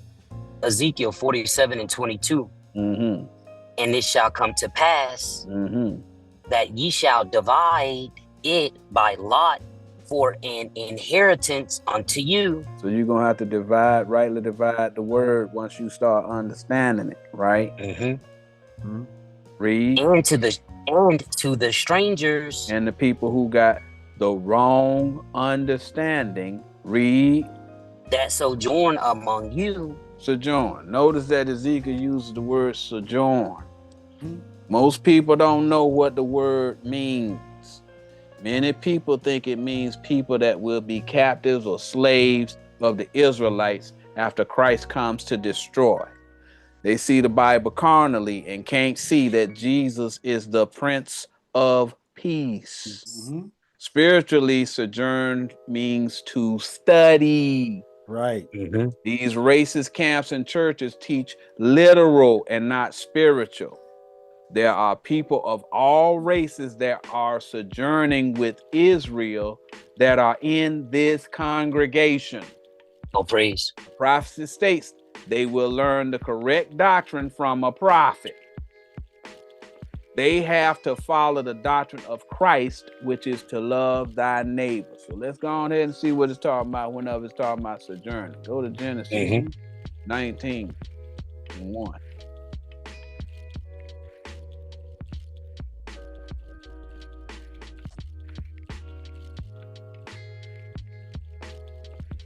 trying to figure out what it's talking about. These strangers that's gonna sojourn among you. We telling you, it mean the people that's studying up under you. Genesis chapter 19 and 1. And there came 2 angels to Sodom at even. Yes. Read. And Lot sat in the gate of Sodom. They're letting you know Lot was an elder in that Sodom doctrine. Read. And Lot, seeing them, rose up to meet them. So now Lot getting some wisdom. Read. And he bowed himself with his face toward the ground. He gave homage to that doctrine, what these people was teaching him. Drop down to verse 9. So it's telling you, Lot is a teacher of that doctrine. He sits in the gate. He's an elder. Right. Verse 9. And they said, stand back. And they said again, this one fellow came in to sojourn. Okay, so he came to their doctrine to sojourn because they went and raised him up to be an elder, right? Because it say he sat in the gate. He came there and learned their doctrine. Read. And he will needs be a judge. So now they complaining because he's saying he trying to doggone tell us what to do. You learning from us. Read. Now will we deal worse with thee than with them. So whenever what it's talking about, the 2 angels or the understanding, right? That Lot is learning, they're against it because they don't know it. All right. So you know the way a human is, a man, if he don't know something, the first thing he do is try and attack it if he think it's better than his. All right. So that's what they doing to Lot. Lot done brought some information. They sitting up in there telling him, no, brother, no, that ain't gonna work. Right. That's hermeneutics. They getting ready to threaten his life. Right. Sound familiar? Read. Now we will deal worse with thee than with them. See there? That's how it is. Whenever they find something new, they see your doctrine makes more sense than their doctrine. So the first thing they're gonna do, they're gonna attack you. That's how it works. Read. And they pressed sore upon the man, even Lot. It ain't saying that they was trying to rape Lot. No. That's a lie. They use this story in order to say that to make disparaging remarks about homosexual people. This ain't talking about that. Right. All right. This ain't talking about so you live in a city. Some guy come up in there and he start talking of something that you don't agree with, and your first instinct is to rape him. Come on, y'all. Right. Come on now. Okay. So the people, they don't know what it means. They don't know how to read parables. So they immediately think that it's talking about raping somebody. But that ain't what he's talking about. All right. Okay. Them people, they press sore against Lot, meaning they don't agree with his doctrine. They getting ready to fight him. Read. Even Lot and came near to break the door. The prophet is the door. Okay. Christ is the door. Right. Okay. They want to break that doctrine. They don't want that doctrine to be superior to their doctrine. So they might go on ahead and give you old death threat. Right. Or they might smear you with hermeneutics or something like that. All of this stuff, the Most High is showing you because it's manifested. Whenever people see that you're teaching something and the people are responding to it, but oh, by the way, you're not willing to charge for it, but they're going to come and try and break your door down. Y'all get that? It's talking about sodomites, right? Yes. Hold on. Nah. Hold on. I know you're coming back to it. Now let's deal with it real quick. We go to 2nd Ezra 5 and 7. He said he was a The gate in Sodom. Yeah, he's Sodom. he's setting the gate. Read that. Yes, sir. 2nd Ezra 5 and 7. And the Sodomitish sea shall cast out fish. Fish or what? Prophets. Yeah. Yep. Right. Read. And make a noise in the night. In the ignorance. They teaching. Yep. Read. Which many have not known. So now you see what I'm saying? You have not known. So now if you're reading that, how can fish talk? Right. Read. But they shall all hear the voice thereof. So it's talking about a doctrine. Let me get one more. This what the same book. Let me see. 7. What did Moses do? Didn't he pray for him first? Yeah. It ain't talking about gay people, y'all. Not talking about gay people. When people don't understand something, they make it up. They come with a Superman Jesus story.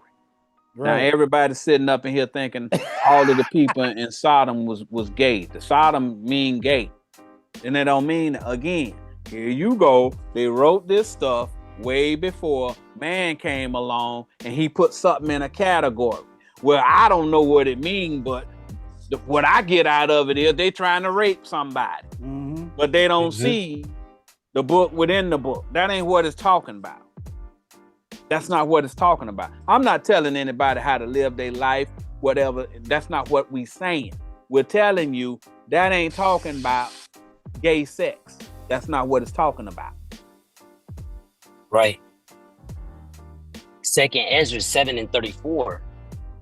But judgment shall only remain. Truth shall stand, and faith shall wax strong. All right, so we're talking about teaching, right? Verse 35. And the work shall follow. Okay, the work is what we doing now, the 2 or 3. That's the work. Yep. And the reward shall be shewed. So now we're going to show you the fruit of our labor, because we're going to study, get our precepts together, and we're going to show you. Read. Yep. And the good deeds shall be of force. And the wicked deeds shall bear no rule. They ain't going to have no effect on you no more, right? But what did he say? Verse 36. Then said I, Abraham prayed first for the Sodomites, and Moses for the fathers that sinned in the wilderness. It was talking about a doctrine. So the only reason why you sinning, because you got a different doctrine. That's why Abraham taught them first. He went to them first. He prayed for them that if the Most High found in it, that he wouldn't destroy Sodom. That's what Abraham did. That he prayed to the Most High that he not kill them people. And Moses, he prayed equally for them people whenever Korah, Dathan, and Abiram and all of that, whenever they tried to take over. We're going next to Jeremiah 44 and 27. We're trying to figure out what sojourn means. Sojourn means to learn, to study. That's what sojourn means. All right? We're trying to figure out what sojourn means. The stranger that sojourn among you. That means the people who going to be studying with you. It's a lot of people sojourning with us.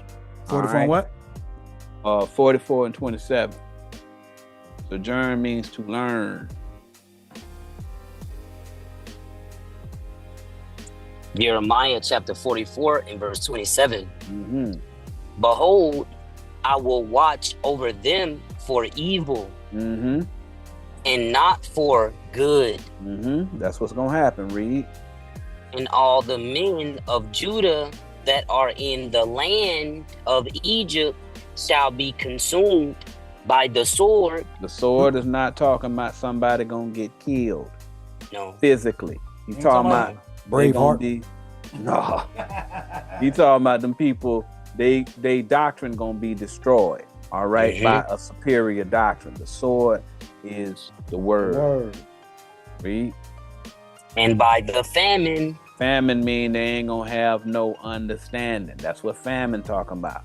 No wisdom, okay, food, no food. They're not gonna be able to eat, all right? They ain't gonna have no understanding. Read. until there be an end of them. So he gon' make sure that nobody ain't gonna believe that doctrine no more after his doctrine start taking over. Next verse.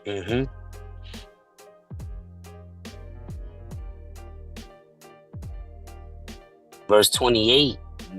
Yet a small number that escape the sword shall return out of the land of Egypt unto the land of Judah. So a lot of us escaped the land of Egypt. That was the land of our captivity. We was captive under them customs that them people was telling us, right? And then we ended up in Judah, right? Meaning we still was carnal, right? Read.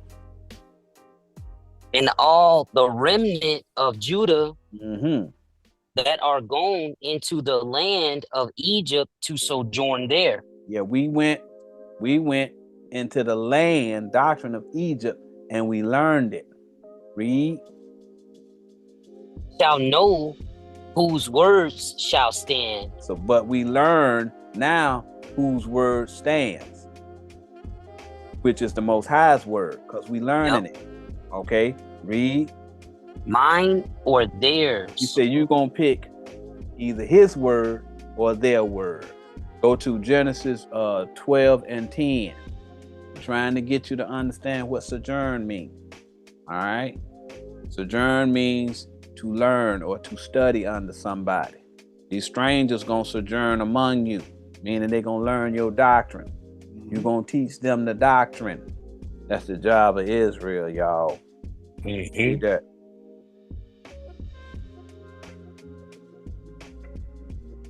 Read that, Elder. Genesis 12 and 10. You got it? Yeah, Something's going on. Misha, you there? I got it. Yeah. Oh, the right handy. Genesis 12 and 10. And there was a famine in the land. Meaning there wasn't no wisdom. All right. No wisdom in the doctrine. All right. Read. And Abram went down into Egypt to sojourn there. See that? Abram, not Abraham, Abram.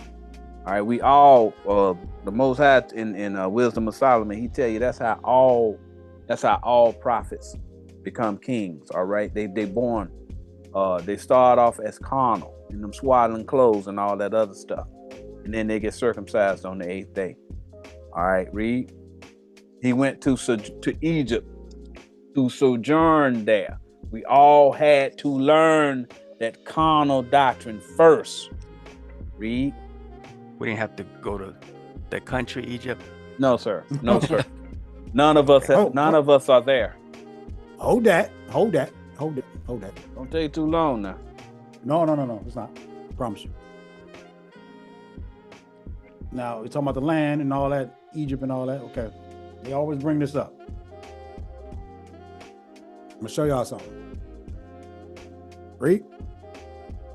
Leviticus 18 and 1. And the Lord spake unto Moses, saying, all right. Verse 2.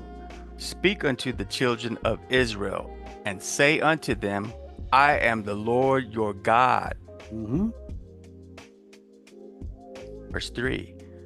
After the doings of the land of Egypt, wherein ye dwelt, shall ye not do. So if you're doing something, aren't you following a doctrine? Yeah. So if I'm doing, like people say, if you celebrate Christmas, are you following the doctrine of Christmas? That's what they say. Right. So the land, if the water is the word, how is the land not the doctrine? Exactly. You see how y'all don't read? Right. And after the doings of the land of Canaan. What did Cain do? He slew his brother. So are you a follower of Canaan, meaning you hate your brother? Whither I bring you, shall ye not do, neither shall ye walk in their ordinances. If you walk, right, that's their path. Yep. Ordinances, so that's the land. Is doctrine. Right. Yep. Yeah.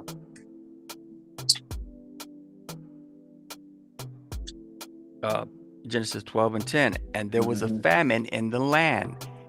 And Abram went down into Egypt to sojourn there. He went and learned the doctrine of Egypt, just like we all did when we went to IUIC and all them other places. For the famine was grievous in the land. We didn't have no understanding of the Bible. That's why we went over there. We went over there to study, to learn. Didn't the Lord say his law is not grievous? Right. That's what he said. Yes. Go to Exodus 12 and 48.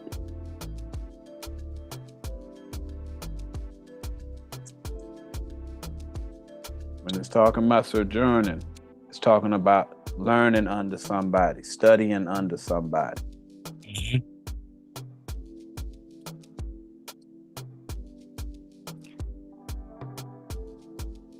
Where we at? Somebody You got it, Elder? Yeah, I got it. Okay. Exodus 12 and 48. And when a stranger shall sojourn with thee. Okay, so he's talking about somebody who's going to be studying with you. Read. And will keep the Passover to the Lord. Let all his males be circumcised. Circumcised means educated. All right. You're going to have to teach him what the Passover actually talking about. Read. And then let him come near and keep it. So he's going to have to start following the spiritual understanding of what Passover actually means. Read. He's sojourning, meaning you are teaching him. Read. And he shall be as one that is born in the land. He's going to be born again, meaning he going to convert to the spiritual doctrine. Read. So he got to go back into his mother's womb? That's what you're telling me? No, sir. That's not going to happen, sir. Holy That's not going to Nicodemus. happen, sir. Sorry, sir. But read on. For no uncircumcised person shall eat thereof. Okay, so it's letting you know, if you are not circumcised, you ain't going to be able to get the wisdom of it, okay? Eat mean learn, all right? Sojourn, learn, all right? So now let's go back to Ezekiel 47 and 22. This how it have to be done, y'all, in order to give you the understanding. Ezekiel 47 and 22. And it shall come to pass that ye shall divide it by lot for an inheritance unto you. So he said you gonna get the understanding, right? You're gonna divide it. You're gonna rightly divide the Bible for inheritance. We inherit the word. We already showed y'all that. Read. And to the strangers that sojourn among you, the people who following your wisdom, the people who are your students. Y'all see that? Because they're sojourning with you. They're learning along with you. Read. Which shall beget children among you. That's their seed, okay? They gonna learn and gonna start creating doctrines as you are, okay? So I know the first thing people go and they want to use the racist understanding of what's going on. You talking about interracial marriage, and listen, if you want to let some man come and tell you who you can lay down with, okay, what's the purpose of you living your life? Right. Why not give the responsibility of everything to him? Let him pay your bills. Let him go and take your child to school. Let him do everything for you. What is your purpose in life? If this man is going to tell you who you going to love, who you going to marry, and all that other stuff, okay? What is your purpose if somebody else doing it for you? That means you like the bond woman. You in bondage. Yes. That sounds like the bond woman. Yes, that's exactly what that only is. When you're in prison, they tell you what they say. Step to the line. Yeah. Come out the door. Right. When you can eat. When you can shower. Right. Where you can wear. When you can go to the bathroom. All of that. Who want to live like that? Y'all can do whatever y'all want. Who am I to tell you what to do? But as for mine, I'm gonna go ahead and take my own understanding and because whenever the judgment comes, is that person gonna stand in your way? For you, now, hold on, Mo. I got him covered. Right. I got him covered. That ain't in the Bible, sir. We can only work with what's there. That's not in there. The only person who gonna be judging in that time is the people who's following Christ. Mm-hmm. They and when did you say, what he told them, you're getting the well done. My understanding is the one the understanding the Lord gave them. Correct. Right. Read on. And they shall be unto you as born in the country among the children of Israel. They're going to be born again. Meaning, the country of Israel is the doctrine of Israel. That's the land, y'all. They're going to be born in the land. Jerusalem. The doctrine. Y'all see that? They don't know how to read, okay? They using their carnal knowledge that they got from Noah Webster. All right? That's not acceptable to the Most High, okay? He wants you to know what these words mean. We done gave you the words. Now y'all see how it's laying out. Read. They shall have inheritance. The word, the spiritual doctrine. With you among the tribes of Israel. He's saying they're going to have the same thing you have. They got equal inheritance. They got the same word. Meaning they're going to convert to the doctrine of Israel, which is the doctrine of Jerusalem. That's love your neighbor. They're going to figure out the only way out is to love your brother. Phrases. That's right. When the scripture is speaking about having children, we just showed you that the seed is the word. Right. Children mean the seed. Don't think carnal. It is telling you that the people will start to convert to the prophet's way of thinking. That means the doctrine of Christ. Regardless, the Most High doesn't care about who you marry. People try to use the Bible to tell people who to love. It's not the job of the prophet to tell you who to love. They use Deuteronomy 7 to tell you not to make marriages with different races. But now you have a better understanding of what the word means. So let's go to Deuteronomy 7, show you what they use in order to get you to. We're gonna start at verse 1. We're just gonna go through it right quick. This is kind of stuff that they use to tell you, I don't agree with nobody marrying somebody from another race. All right. Guess what? The races on all sides use the same Bible to say the same thing. Not the same doctrine of hatred. Right. All right, but the Bible ain't never said you can't marry nobody from another race and all that other stuff, because this is what they go to. They make sure that they show you all of this about all of these different races that was in the land. It was out. Yeah, okay. Read that. Deuteronomy 7:1. When the Lord thy God shall bring thee into the land whither thou goest to possess it. Y'all know now that land means something else. Yep. You're getting ready to go and possess these people's doctrine, meaning their way of thinking. You're going to possess it, meaning you're going to be able to show them the way of Christ. That's what he's talking about when he's talking about possessing their mind, their belief. Once they hear what you're saying, no, it don't mean that. This is what it means. Here's the word that explains what this means. We're going to use 2 or 3 precepts to show you that word don't mean what you think it means. Sojourn don't mean that you traveling on a long trip with somebody and they on the trip with you. It means they're studying with you. We just showed it to you. All right. But read. And have cast out many nations before thee.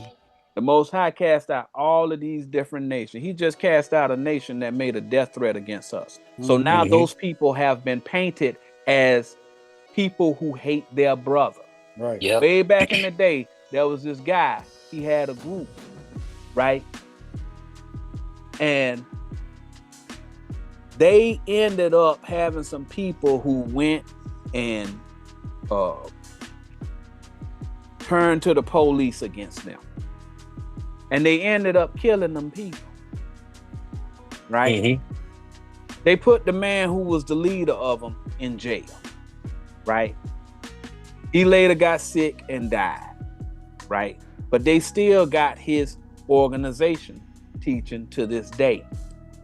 And whenever people see that man's face, right, they automatically know that that's the camp that killed their brother. All right. So regardless of what they say, they are marked with being the camp that literally killed their brother. All right. Whenever you got a camp that comes, and if they have a disagreement with you, their first instinct is to make a death threat against you and say, we will kill you because you disagree with our doctrine. They go and they show you who they are now. All right. So that particular group that said they wanted to kill us ended up being cast out. That's a nation that's been cast out. Mm-hmm. Whenever I was in IUIC, I'll never forget, we was discussing this earlier today. There was this situation that happened over there. And I think they shot up somebody up there in New York or New Jersey or Philly, somewhere up in there in the Northeast. Mm-hmm. And then after it happened, this guy came on and he put out some video saying he felt like shooting up IUIC's church. And everybody started playing that video of that man. At the very least, the man had sense enough to make another video and apologize to IUIC for the remarks that he made. But even still, his credibility and integrity was gone. Yep. Because he said he wanted to kill his brother. That's how the Most High cast away nations. All right. Mm-hmm. So all of these nations that he calling out, he talking about camps. Mm-hmm. Ain't no, where can you go to find the Hittites today? Who the Girgashites? Right. You know what I'm saying? Show me the Canaanites. Who are these people? The Hivites and all of that. Where are they? All right. People don't disappear. They didn't go and slaughter and kill every member of they didn't do that. Okay. They have to be somewhere, right?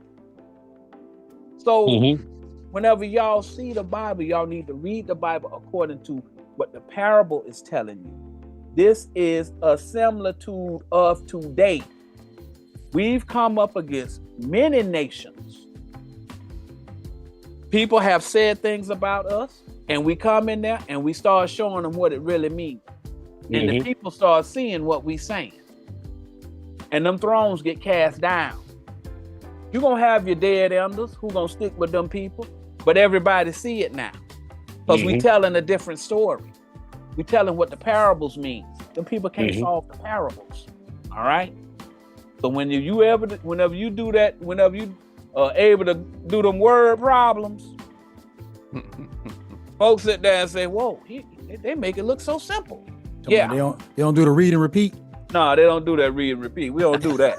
I'll show you. Like right now, as we go through, them words mean something to y'all now. So the way that people describe stuff, you know, the conventional way of teaching, y'all sit there and y'all look at that stuff as foolish. Because y'all know now. It don't mean that. All right. Well, go ahead and read on, Elder.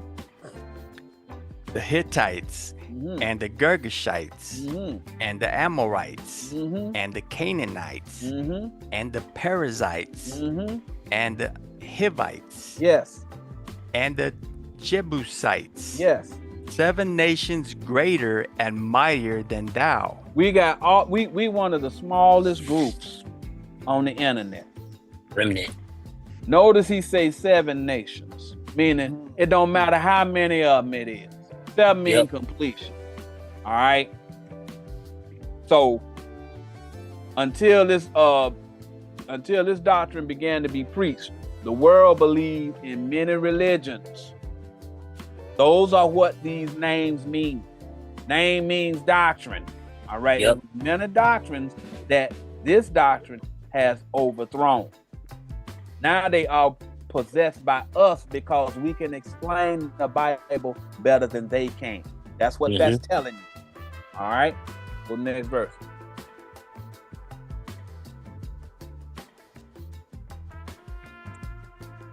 Verse 2. And when the Lord thy God shall deliver them before thee, thou shalt smite them. When it's talking about smite, it ain't talking about physically harming anybody. No, when it's talking about smite, it means smiting them with wisdom, with the doctrine. All right. Somebody gonna come teaching peace, somebody gonna come teaching war. Somebody got you believing that in the last days, the Most High gonna turn you into Sinbad the sailor. You're gonna pull your belt, and all of a sudden you're gonna have all these muscles. Then you're gonna grab a sword and start cutting people up. That's a lie, y'all. He's talking about smiting them. He's smiting them with the word, okay? Just like we smiting all of y'all right now. Hold on. Hold that. Come right back to it. I ain't going nowhere. We're gonna just get that smite. Boy, you want to get smited? We're gonna smite you with the smite. Yeah. It's not a backhand. Right. Nothing like that. Right. Yeah. We try not to get caught up in temptation around here. Oh, okay. Caught up in the conflict. Job 26:12. He divided the sea with his power. Not Aquaman Moses. No, sir. You talk No, sir. about the water. Yes. And by his understanding, There you he go. smited through the proud. There it is. Let me see us that. Let the Psalms 141.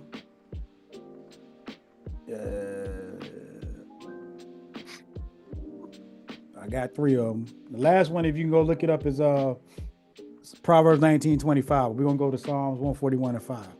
If I can get to it.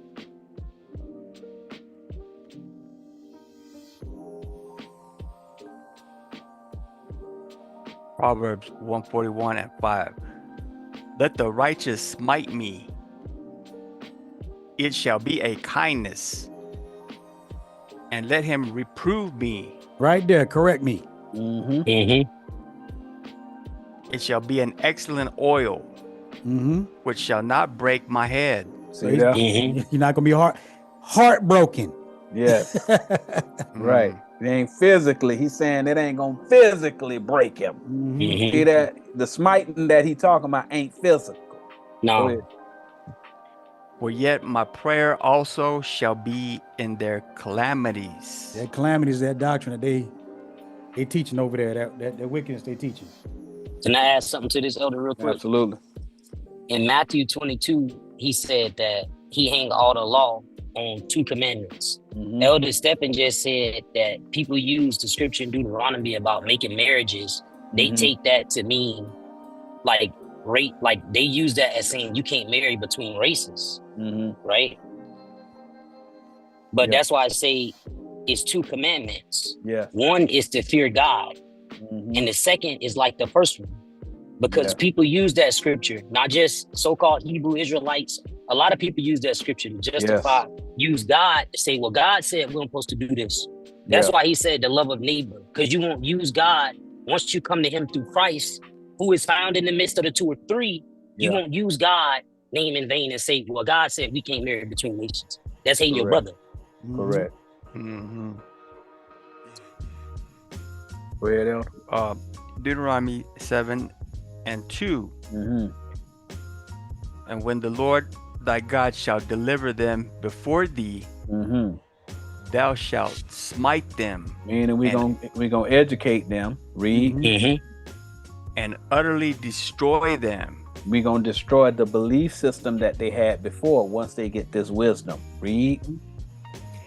Thou shalt make no covenant with them. We are not going to take their customs and incorporate it into our doctrine. That's what he's telling.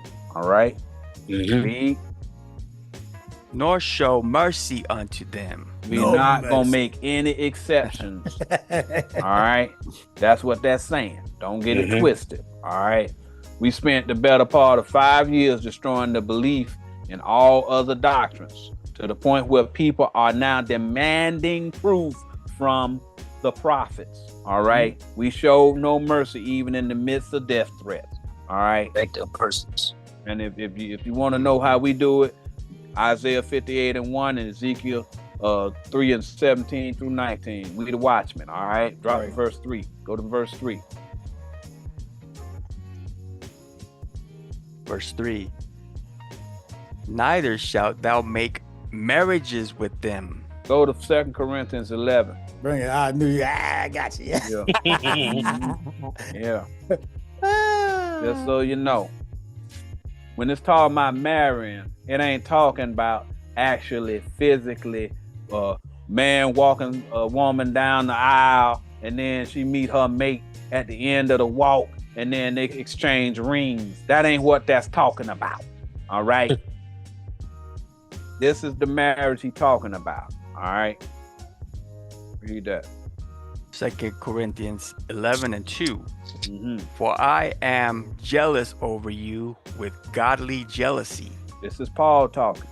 Read. For I have espoused you to one husband. When he espoused you to a husband, meaning he done taught you the doctrine of Christ. He about to explain it here. That I may present you as a chaste virgin to Christ. So you've been and you've gone and you've got corrected. Now you got virgin understanding of Christ. All right. You ready to be married. All right. That's what we're doing to all of you. We're giving you the precepts so that you can see that whatever doctrine you were in, you no longer believe it. All right. Because you got proof now that it means something else. Revelation 19 and 7. Let us be glad and rejoice and give honor to him, for the marriage of the Lamb is come, and his wife hath made herself ready. So the marriage of the Lamb is his doctrine. Yeah. Is the word of God. We wasn't through with that other one. Oh, I'm sorry. Yeah. We go ahead and we done already read it, but I thought you was no, the one about 2 Corinthians. Oh, I'm sorry about that. Went down with the one. I'm sorry about that. Sorry. That's about all that. right. I don't mean to interrupt the man in the midst. No.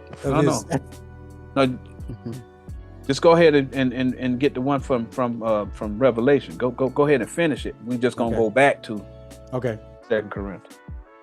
Revelation 19 and 8. And to her was granted that she should be arrayed in fine linen, clean and white. Pure doctrine, perfect, chaste virgin. Praise. For the fine linen is the righteousness of saints. What is the fine linen? The righteousness So of saints. they'll say that's hermeneutics. Yeah, That's hermeneutics. you got that good fabric on. Yeah. I thought you was about to say that. Fine linens. That's what they're gonna say. Verse 9. And he saith unto me, Write, blessed are they which are called unto the marriage supper of the Lamb. The feast, supper is a feast. That's the doctrine of Christ. Read. And he saith unto me, These are the true sayings of God. So now we go back to 1 Corinthians. 2 Corinthians 11 and 2. I apologize again. I didn't mean to interrupt the man in the midst. Yeah. We're trying to get y'all to understand what this marriage talking about. It ain't talking about you marrying you from Istanbul, and then some guy, you go on a trip to Swahili, you know what I'm saying, Swaziland, and you stay down there for a couple of years, you meet some dude, and then now all of a sudden you can't marry the dude. What? Oh, that ain't got nothing to do. That ain't got nothing to do with the Bible. Didn't carnally? Didn't Moses marry somebody of a different race? Yeah, he did. No, he did. It's okay for him to break the law. Nah, he ain't broke no law. Right. He ain't broke no law. That's the thing. Y'all got to understand. These men kept come up in here. They read something carnal, and then they go and tell you need to do what I told you to do. But they ain't giving you no proof. I read it right there, but all this stuff means something else. Y'all see these words coming out different. Go to the next verse. Reading down to 4. Gotcha. 2 Corinthians 11 and 3. But I fear lest by any means, as the serpent beguiled Eve through his subtlety, Yes. That's the way that them people are. They subtle. So Paul is concerned that now that he done gone and gave the people the word, he feel that they gonna go out there and somebody gonna change their mind after they done went and got the word. Read. So your minds should be corrupted from the simplicity that is in Christ. It's simple. 2 or 3 precepts to tell you what the words mean, so you can solve the parable. It's very simple. His yoke is easy. His burden is light. Last verse. You don't have to be a master Hebraeus. No. 82nd level. No, bro. You ain't got to keep doing carters all day. Read. Verse 4. For if he that cometh preaches another Jesus. But somebody come up and then teaching another Jesus. Jesus never said he was talking about somebody's race, marrying somebody's race. He didn't say that. Hey, hold on. When did Jesus say he gonna kill somebody? He never said that. He said that they bring them before me and slay them. Those who would not serve me, slay them before me or something like that. Slay me. We just talked about smoke. Smiting. All right. So it don't mean what they say it mean. They don't hear the man. This the Prince of Peace, and he talking about cutting people's heads off. Right. Come on, bro. You said stumping them with their big black feet. That what he said? Yeah, exactly. Come on, y'all. Y'all got to figure this out, bro. If it doesn't fit, you must have quit. Right. But go ahead and read that out. Whom we have not preached. If it's a doctrine that you done came over here, we done showed you 2 or 3 how everything lines up. Then somebody come up in here with something we ain't preached, talking about, oh no, brother, your wife Japanese. You need to get a divorce, brother. Right. She can't get the kingdom of heaven. Right. We ain't preaching that, because Christ never preached that. Read. Or if ye receive another spirit. Another spirit is another doctrine. Right. All right. But somebody telling you, oh, you got to do all of these new customs and these strict regulations on how you have to follow this man in order to get the kingdom of heaven. That's another spirit. All right. Read. Which ye have not received. We ain't told y'all had to do all that foolishness. We don't care what you eat. All right. You can sit up and there and say, well, the Bible say you ain't supposed to eat pork. And we don't eat pork, The Bible says you ain't supposed to eat shellfish and all that other stuff. Whatever. Okay. But it ain't say that. Right. The stuff it's talking about, the meat it's talking about is the wisdom from that prophet. That's what it's talking about. I'm not telling anybody what to eat or what not to eat, because that ain't my business. That's not your job. Come on, y'all. I mean, why don't the man go to the grocery store for you and buy the food for you? I mean, come on, y'all. Y'all got to live y'all life, okay? Stop giving these people all this control over y'all bondage. That is bondage. Read. Or another gospel. We give you the gospel of peace. The good news is, if you stop hating your brother, you probably gonna get the kingdom of heaven. Oh, praise. Read. Which ye have not accepted. You ain't accepted anything from us other than love your neighbor. Read. Ye might well bear with him. You better recognize that if you follow that man, you might end up putting yourself in a little bit of trouble. All right, so y'all get the gist of what Mary's talking about. All right, but go ahead and read it again. Deuteronomy 7:3. Neither shalt thou make marriages with them. You can't go over there and start believing in their doctrines. All right, go and be espoused to their belief system. All right, because now y'all with Christ. Y'all can't go and do that now. Read. Thy daughter thou shalt not give unto his son. Okay, your seed, you ain't gonna give to his seed. All right, because you don't want to mix them doctrines. All right. Whenever you teaching, you telling them this what it means. We don't care whether or not you think it's right, wrong, or whatever. This is what it means, because we use 2 or 3. We established it. We proved it. All right. We don't care what, some precept book or something say. We got the 2 or 3. We used the prescribed method. And that's how we came up with the answer. Read. Nor his daughter shalt thou take unto thy son. We ain't mixing our doctrine with their doctrine. That's what he's saying. Read. Next verse. Verse 4. For they will turn away thy son from following me. You're going to end up causing people to get confused. The people ain't going to know where God began and where your doctrine ends. They're going to be confused. All right. And the Most High, he not the author of confusion. All right. He telling you what you need to do. All right. Love your neighbor. Read. That they may serve other gods. If you go and you start listening to another man instead of using the 2 or 3 yourself, you're going to be following him and you ain't going to be following God doctrine. Y'all see that? Read. So will the anger of the Lord be kindled against you and destroy thee suddenly. You're going to start talking like a fool. All right. The Most High going to take his wisdom away from you. Next verse. Verse 5. But thus shall ye deal with them. Ye shall destroy their altars and break down their images and cut down their groves and burn their graven images with fire. Go to Psalms 97:7.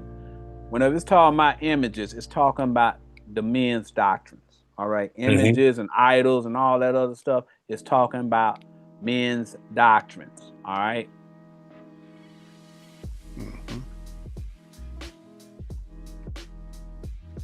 Psalms 97:7.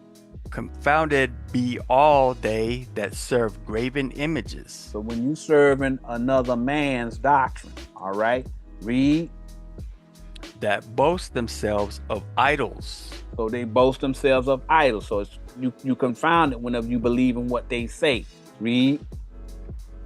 Worship him, all ye gods. Okay, so he's talking about gods with small g. All right. So you're going to be confounded if you serve a graven image as opposed to God. When you're serving them, you believe in their doctrine. Go to Ezekiel. Go to Ezekiel 14:7. Trying to give y'all the understanding of what these images are. Images is the prophets and their doctrines.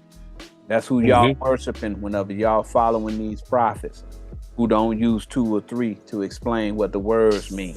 That's the image you follow.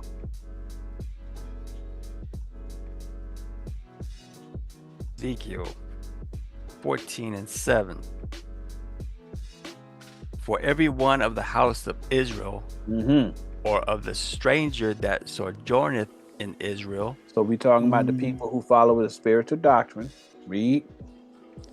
Which separated himself from me. Stop following the doctrine of spiritual doctrine. Read. And setteth up his idols in his heart. See the idols in his heart now. That's that image. All right. He got a new doctrine. See there? Read.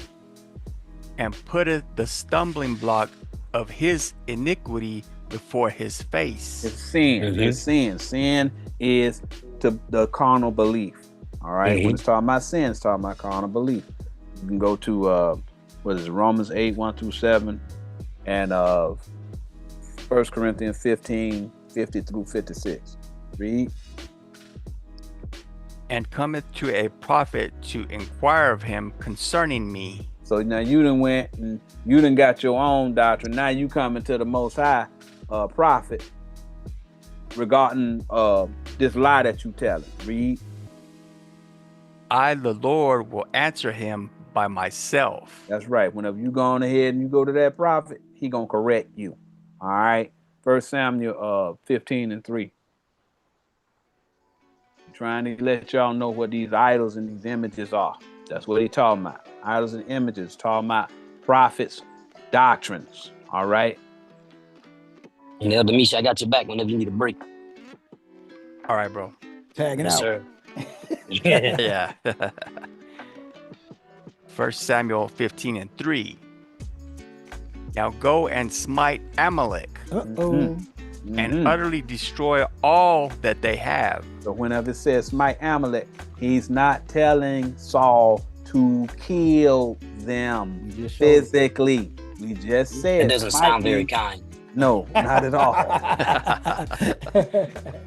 When you smite somebody, you're educating them, okay? You're causing them to change their mind. That's what he's talking about. Smite me, it'll be a kindness, all right? When you give me some wisdom, where I don't walk around here believing in Superman, Jesus, and Aquaman, Moses. Right. Spaceships. Right, exactly. Read. And spare them not. So you ain't supposed to spare them, meaning you're not supposed to, if they come and they try and defend that doctrine, you're supposed to show them, give them proof, establish it, that what they're saying is wrong. The man didn't walk on no water, y'all. The man actually, his doctrine was above everybody else's doctrine. That's what it's saying. He had the top doctrine. And you can believe that some man walked on water, but if he told you in your day you're going to do better than him, and you can't walk on that water, either that man lied or it means something else. Now, without That's up to you to struggle with that particular bit of information. You know? But slay both man and woman, The prophet and his doctrine. Read. infant and suckling, All the stuff he got in development. ox and sheep, All of the people following him. camel and ass. All of the people following him. All right. The prophets of it. Yeah. Yes, the prophets that's following him. All right. So now go to we're gonna figure out what, because it said that you got the cut down their groves. Give me since you done already brought it, Ephesians 6 and 17. When it's talking about cutting something down, right? They ain't talking about actually chopping down a physical tree, y'all. All right. We ain't talking about going up in because back whenever we was in IUIC, they used to talk about going into the groves and cutting images in the grove. All right. The man literally told us that's where them totem poles come from. All right. That the Native American, the totem poles was them cutting trees and creating an image with it. That's what the man told us. All right. That ain't what it's talking about, y'all. All right. First, let's see what it's talking about with this sword or axe or whatever. Read that up. Ephesians 6 and 17. And take the helmet of salvation and the sword of the Spirit, which is the word of God. That ain't what that mean, y'all. And literally telling you the Spirit is the word of God. First thing them folks say that ain't what that mean. Right. That's hermeneutics. And sitting there telling y'all, all right, y'all can believe who y'all want. I'm telling you, these people are comical. Right. But they know that y'all fools and y'all a bunch of boos. And all I got to say is, I'm a deacon. I say it don't mean that. You need to follow what I say. Y'all sit up there, okay, that sounds good to me. Right. All right, bro. All right, bro. Lose your salvation. Right. All right. Let's get these trees. Oh, Psalms 1 and 3. Oh, you got another one for? Yeah, I was going to pull up the. Go ahead. Before you get to the trees. We just brought one up for the trees too, right? Earlier today. Yeah. And the Most High said he gonna make you his battle axe. Read that. Jeremiah 51 and 20. Thou art my battle axe and weapons of war. Yes, he ain't talking about you gonna be some Superman and all of a sudden you like that dwarf on Lord of the Rings and you slinging an axe somewhere. They ain't talking about that. Okay, ain't gonna be no cutting nobody in two. Right. Ain't gonna be no time for that. All right. When them bombs start falling, everything start turning into dust. Go ahead.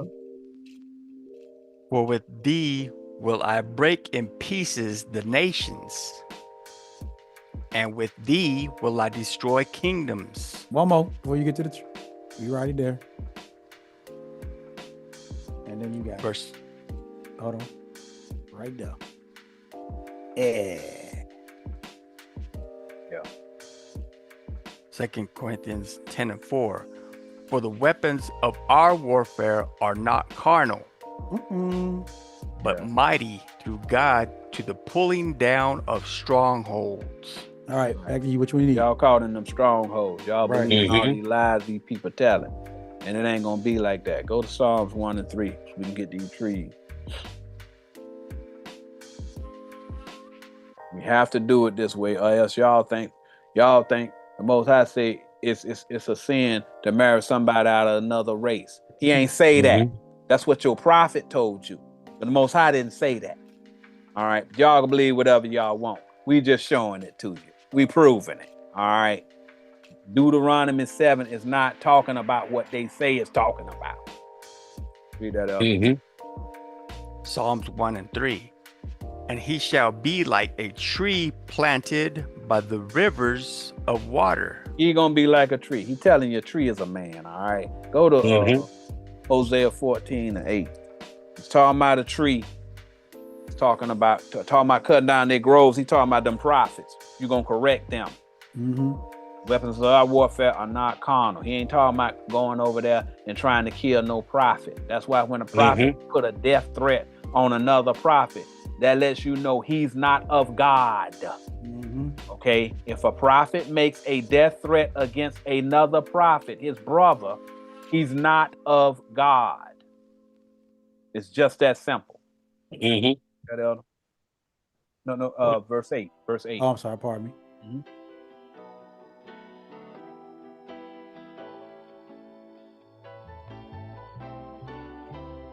Hosea 14 and 8. Ephraim shall say, what have I to do anymore with idols? Talking about Ephraim. All right, read.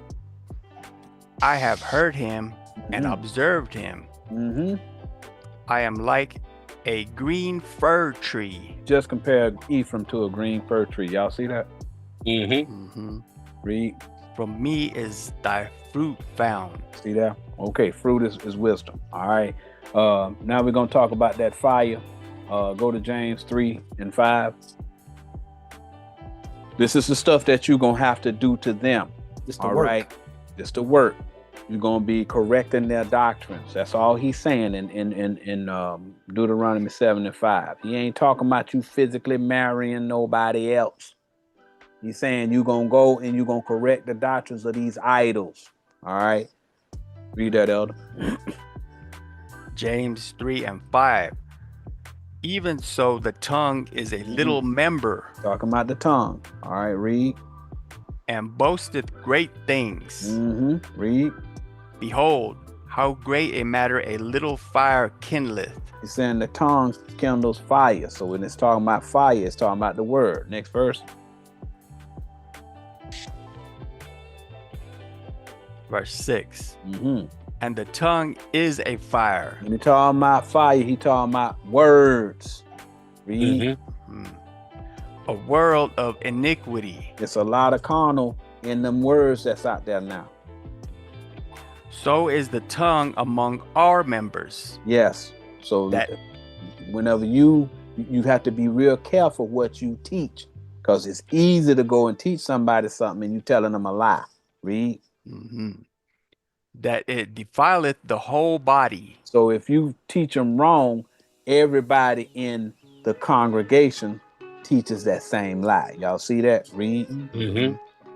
And setteth on fire the course of nature. So the course of nature, course means the subject matter that we teaching. Y'all see that? Read. And it is set on fire of hell. But we have to be very careful what we say. Go to 2 Ezra 13 and 4.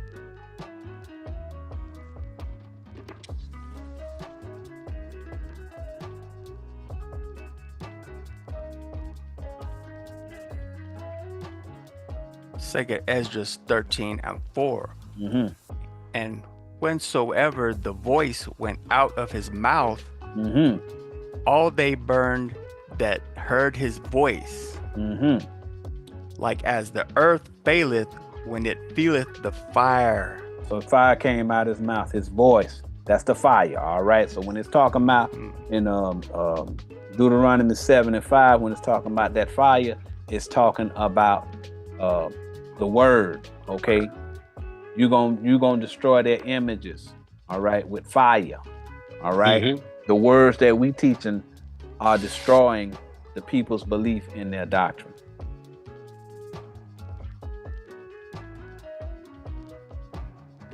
Psalms 29:7. The voice of the Lord divideth the flames of fire. Right there. All praises. Self-explanatory. All praises. So go back to Deuteronomy. Oh, wait, we got one on graven images. I forgot, Elder. Go ahead. We always bring this out, but I think people forget about it. Yeah, Habakkuk. Yep.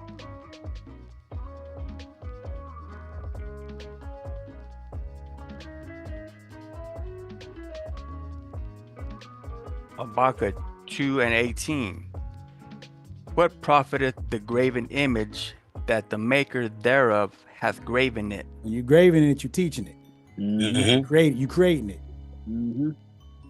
The molten image and Fire. a teacher of lies. A what?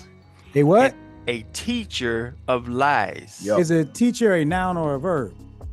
That's a noun. Okay. Read. That the maker of his work trusted therein. You, the maker of the work, trusted therein. He believed in his own lie. To make dumb idols. We're not trying to go at you, but he's making you into dumb idols. So follow him. Yep. Verse. All right. Verse, next verse? Yeah, go to the next verse. Is that the last one? The 6 right here. Okay. The main Read point. that. Deuteronomy 7:6. For thou art an holy people unto You got a the specific wisdom. Okay. He about to tell you what wisdom you got. unto the Lord thy God. He telling you what separates you from the next guy is you got 2 or 3. That's what that holy talking about. You got the Lord's doctrine.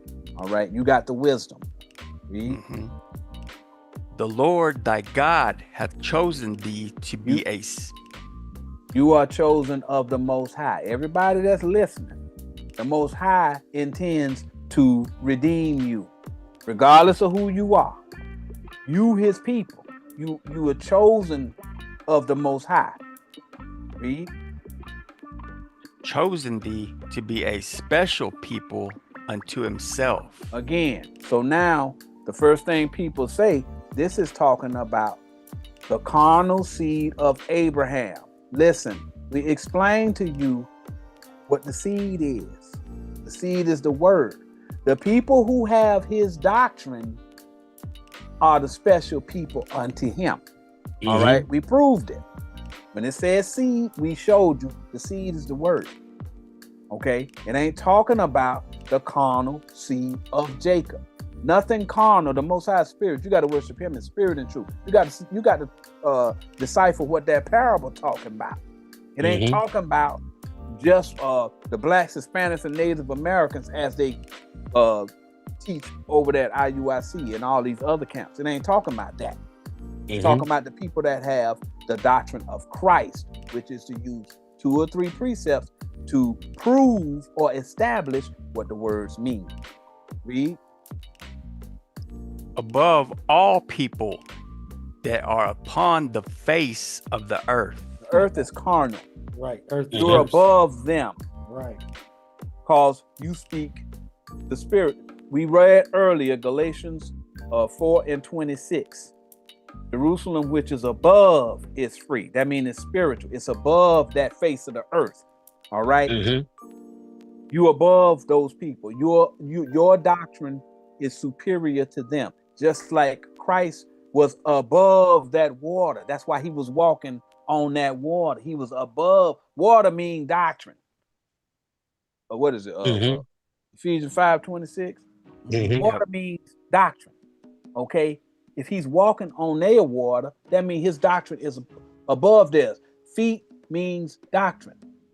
His doctrine is walking above there. He's teaching a better, superior doctrine to them. You can believe whatever you want. We're just telling you what it means. All praise in the Most High. They're in heaven. They got understanding.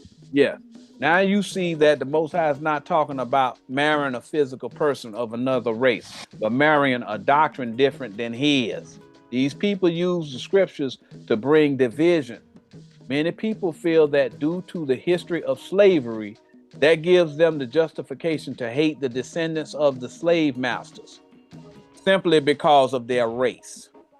They won't tell you that the Most High will judge all people who hate their brother, regardless of race. And the people found guilty of slavery are going to be judged for how they treated their brother. That's his job. It's not your job, but the Most High's who will do all the judging. All right. You can find that in Ecclesiastes 12:14. Go to Romans 12:19.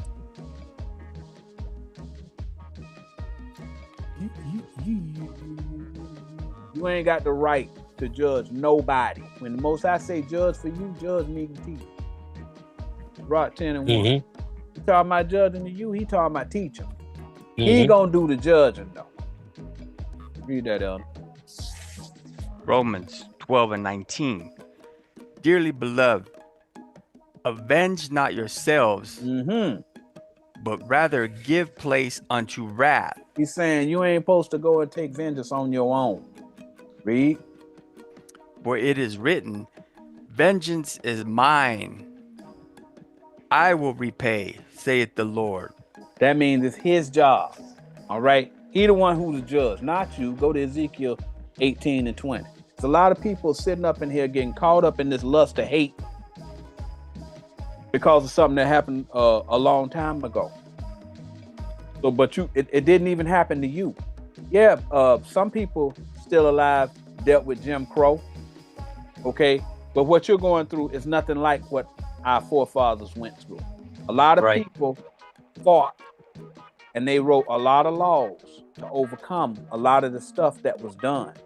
And so now, if a person does something like that, they have the opportunity to take them people to court, and the people get justice through the court system for what somebody did to them. That man in Minnesota, I forget his name, Chauvin or Shavin or whatever his name was, that man went and killed Floyd. That man in jail right now.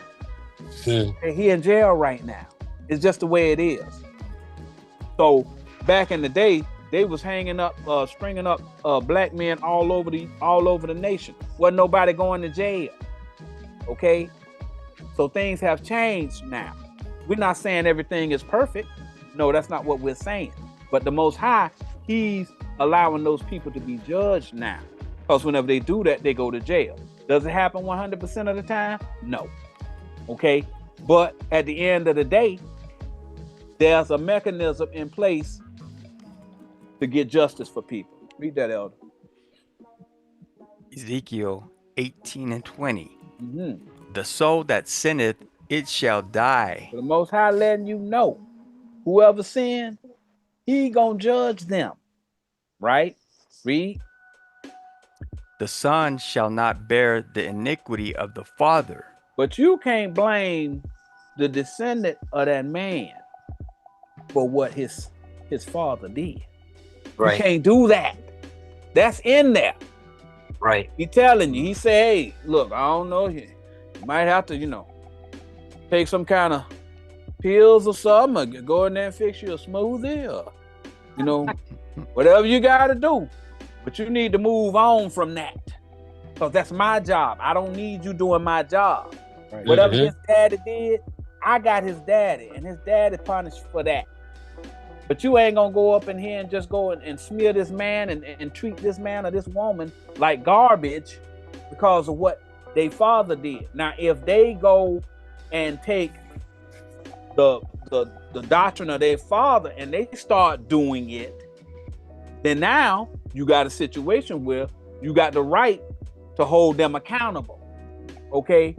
But just because somebody is a descendant of a white man or a Jewish man or an African man who might have had your people, or Arab man who might have had your people in slavery, you ain't got the right to just say, well, carte blanche, all of them that look like him, all of them wicked to me, and I'm gonna hold a grudge against them. You can't do that. That's what the Most High telling you right now. Read.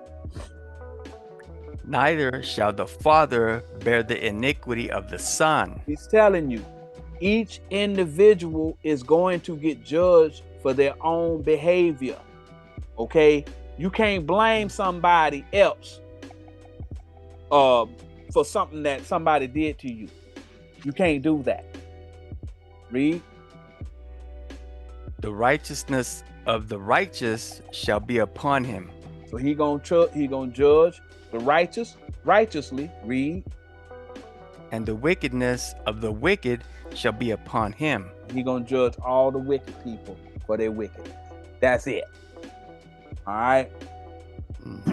Most High says you have to judge the individual, and you can't hold a grudge.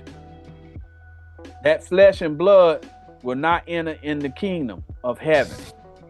All right. So now let's finish that last verse in Ezekiel 47, 23.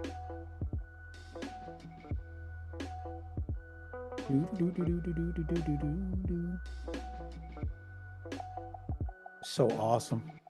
Hope you truck drivers loving it. Hey man, I'm loving it. Are you kidding me? And I'm not talking about McDonald's. Right. All right. Read that, Elder. Ezekiel 47 and 23. And it shall come to pass. It's going to happen. This is a future prophecy. That in what tribe the stranger sojourneth. The tribe is the seed, the doctrine. So whatever congregation that they learn in, this ain't talking. Listen, again, the first thing people say is, well, the strangers of, African and this, that, and the thing, and it ain't talking about white people. We can only work with what's here. Okay? That's it. But if you're complaining about the fact that it says what it says, we can only work with what's here. It said the stranger. It didn't say, well, the African stranger gonna be able to get it. But it ain't talking about the white stranger. It ain't talking about the Chinese stranger. It ain't talking about the Turkish stranger. That ain't what it say. Okay? People always try and slide in something that's not there. Like Elder Johanna was talking about, a badge of manly dignity. Well, that ain't in the Bible. Right. Blood showing forth through the skin. That ain't in the Bible. It ain't there. Okay? You can sit there and say it mean it, but you're gonna have to get another book. We can only work with what's in the Bible. All right.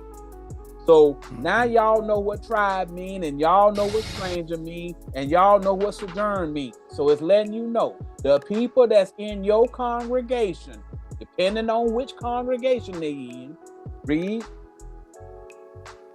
There shall ye give him his inheritance. You're going to give him the doctrine. You're going to teach him the doctrine. That's the job of Israel, to teach the doctrine. That's your job. You got one job, bro. One job. All right, either you gonna do it or you ain't. But this what the Most High said you supposed to do. He ain't say get up in there and hold no grudge. We just read. He said vengeance is mine. He said get up in there and teach them people. I don't care what they daddy did. You know what I'm saying? If you got to go outside and see if you can't smoke a cigarette or something, and I am not encouraging anybody to smoke no cigarette. All right? I'm just using that as an example. Get your yoga together. Whatever you got, if you got to go over there and however you got to do, woo-side, whatever. All right? I got a question. You got to get over it. Right. I got a question, right? So they say that, the word is only given to Israel, right?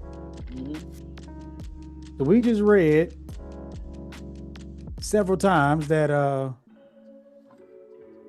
the word was taught to other people. Can we get this parable real quick? Mark. How long is going to be? Because It's just 29. all right, kind of get it quick. I got you. We got to get up out of here. I got you. Got to get it done. Go ahead. I'm just giving an example. We got to, like I gave an example in Solomon. And I'm giving an example with Christ. I'm just giving examples. Okay. Mark 7:25. For a certain woman whose young daughter had an unclean spirit. So this is talking about a doctrine. It was unclean. Read. Heard of him. So they came for correction. And came and fell at his feet. His foot is his doctrine. Ecclesiastes 5:1. Verse 26. The woman was a Greek. A what? A Greek. Okay, read. Why would a Greek come and try to search out Christ if nobody else can get the word? Read. A Syrophoenician by nation. Okay, read. And she besought him that would cast forth the devil out of her daughter. All right. The one to get that doctrine corrected. Verse 27. But Jesus said unto her, let the children first be filled.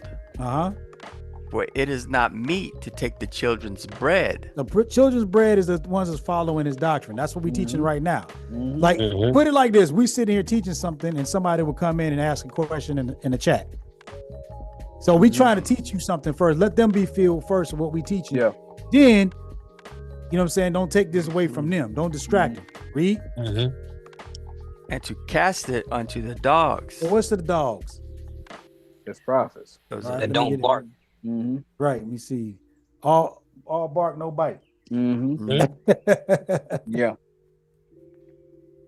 Eat almost anything.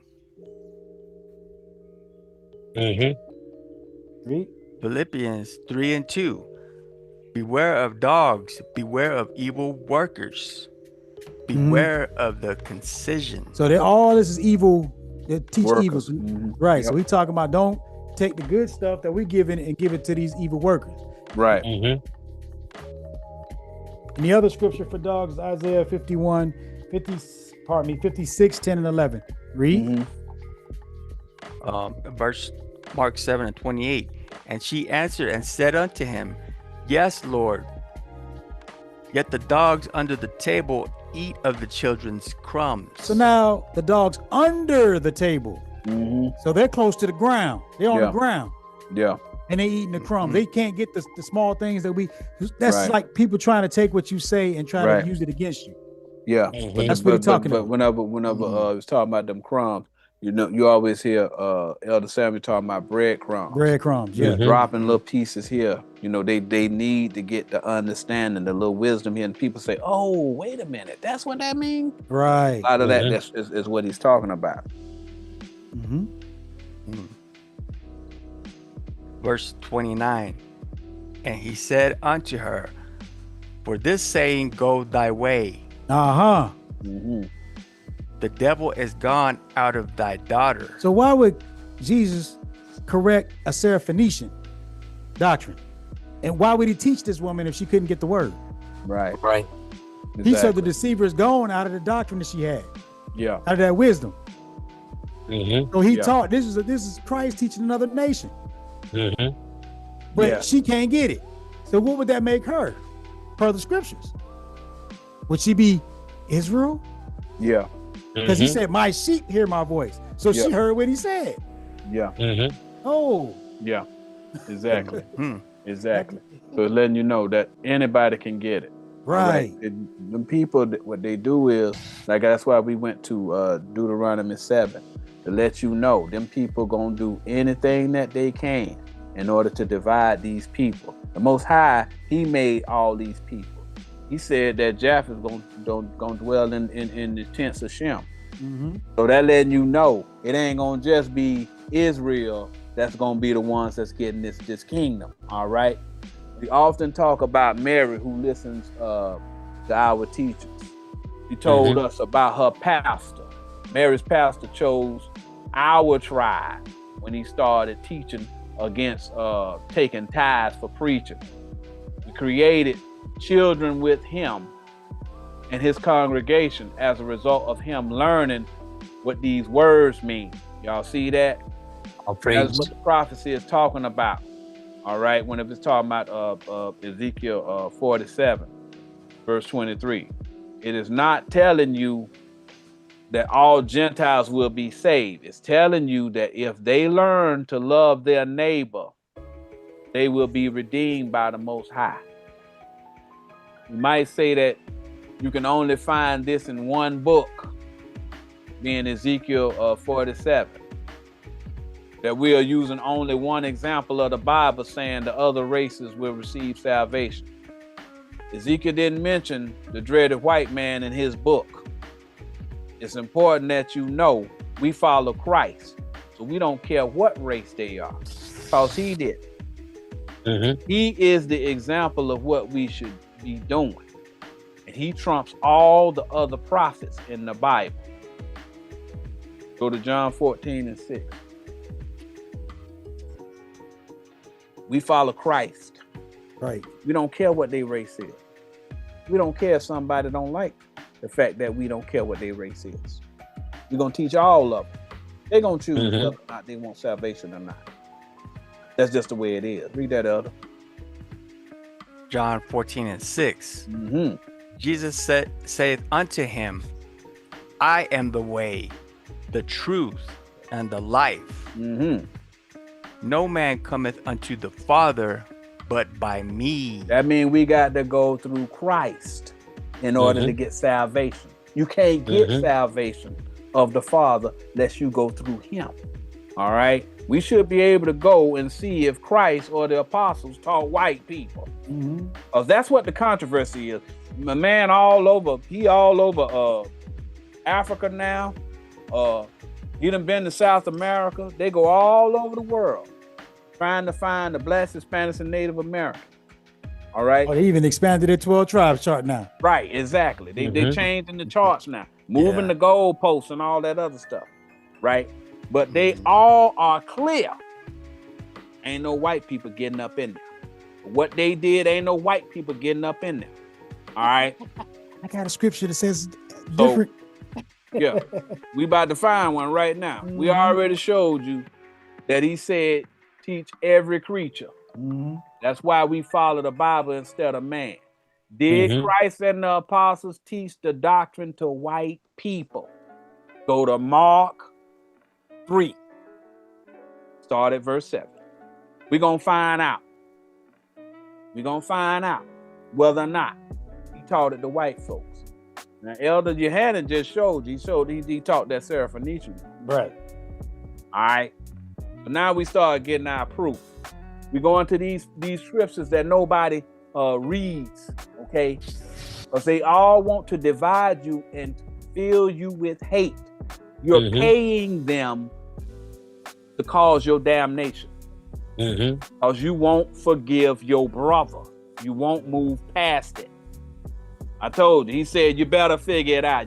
All I know is you better not be hating nobody because that flesh and blood ain't coming up in here. Right. Read that, Elder. Mark 3:7. But Jesus withdrew himself with his disciples. Who withdrew himself? Jesus. Okay, so we talking about Jesus. All right. Read. Withdrew himself with his disciples. So it's Christ and the disciples. Read. To the sea. And a great multitude from Galilee followed him. Okay, Galilee are the Gentiles. All right, so it's a lot of Gentiles following him. Read. And from Judea. Okay, so it's a lot of carnal Jews out there following him too. Next verse.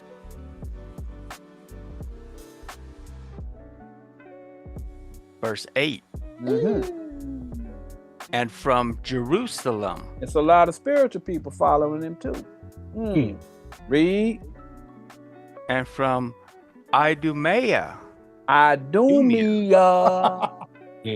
Edom. No, brother, that's Hermetics. Hold on, bro. Wait a minute. I'm gonna slow you down now. I need you to keep that same energy whenever I explain this to you. Look here, bro. They tell you right quickly. They can show you all of these so-called books that let you know Edom, Idumea, Rome, Greece, all that's the same thing. All right? According to their word, when you see that word Idumea, it's the Greek word for Edom. All right? Go back once again and see who teaching. Go back to verse 7 right quick. So, Jesus. It says right there, Jesus. This is what Jesus is doing. He's the example now. He's the example. I know some of those prophets that y'all listen to, they're very convincing, great orators. You know, they really get that bubbling up in your gut, man, when they speak. You know, like, man, I really enjoy listening to this guy, right? But we follow Jesus. Go back to verse 8. Because we follow what he said do. Read it again, Elder. Mark 3:8. And from Jerusalem. We already explained to you, Jerusalem in your mind. That's the spiritual doctrine. Read. And from Idumea. That means Jesus taught white people. Read. And from beyond Jordan. From beyond Jordan. So that's all of them people over there in that region. All right. He taught all of them. Read. And they about Tyre and Sidon. They've indicated that Tyre and Sidon is the Africans that they claim are the only strangers. Read. A great multitude. When they had heard what great things he did, came unto him. Just like this is a prophecy of what's happening now. People from all directions, all religions, all races are coming to the doctrine of Christ that Jesus left. All right? That's what's happening. Go to Acts 16.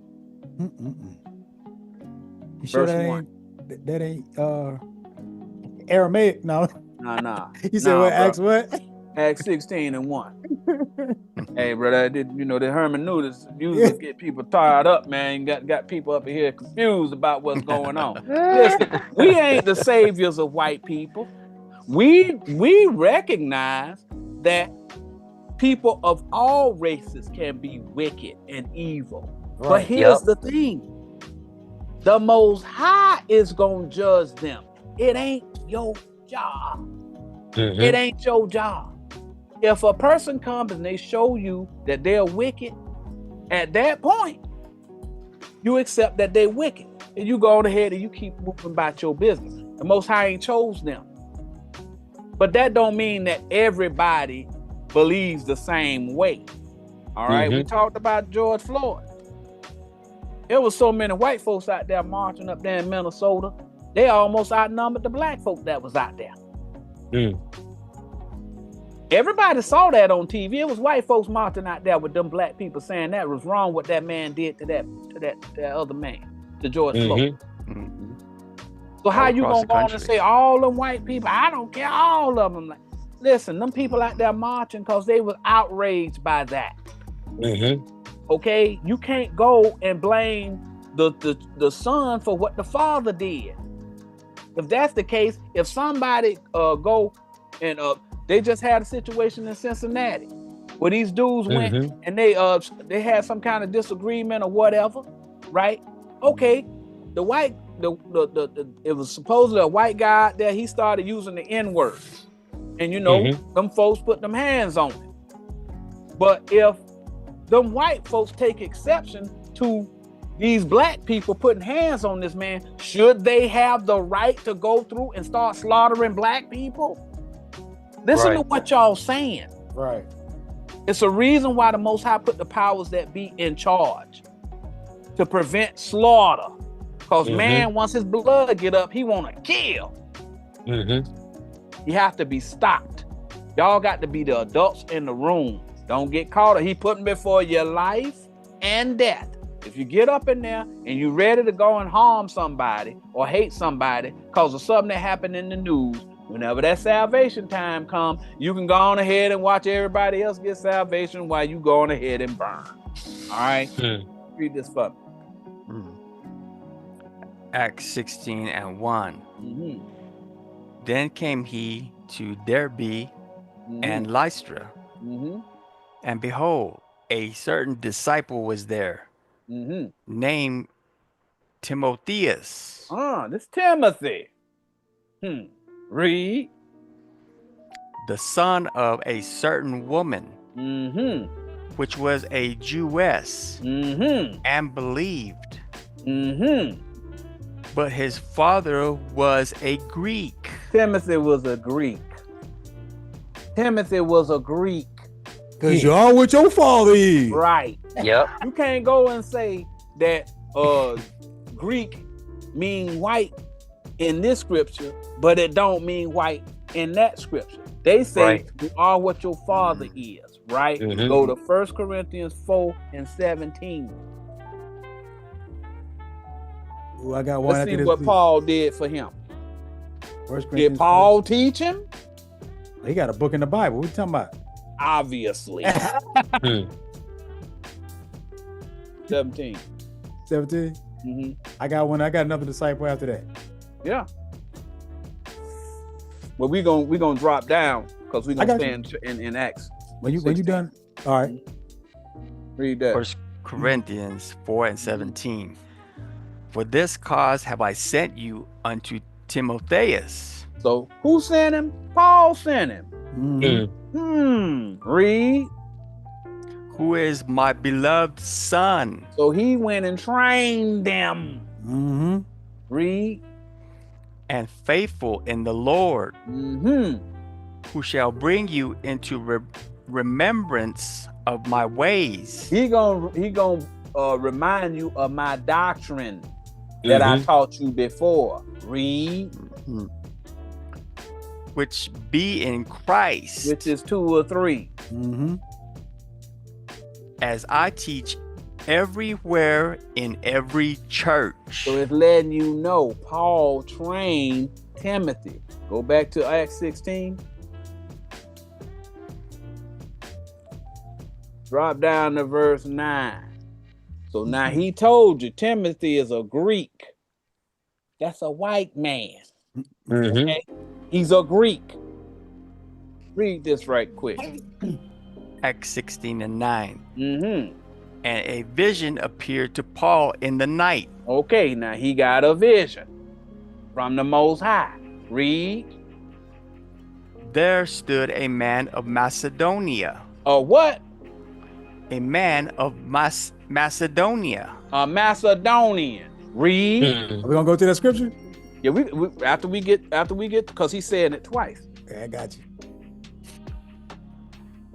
And prayed him, saying, come over into Macedonia and help us. So the Most High is telling Paul to go to Macedonia and teach this man of Macedonia. A Macedonian. Go to 1 Maccabees 1:1. Hold that. We're gonna figure out who these Macedonians are. Read that. 1 Maccabees 1:1. And it happened. Yes. After that, Alexander, read. Son of Philip, the Macedonian. All of y'all have seen renderings of Alexander the Great. Right. That's what they say. He's a Macedonian. The Most High gave Paul a vision to go teach Macedonians. Macedonians are white people. Go to 1 Maccabees 6:2. Macedonians are white people.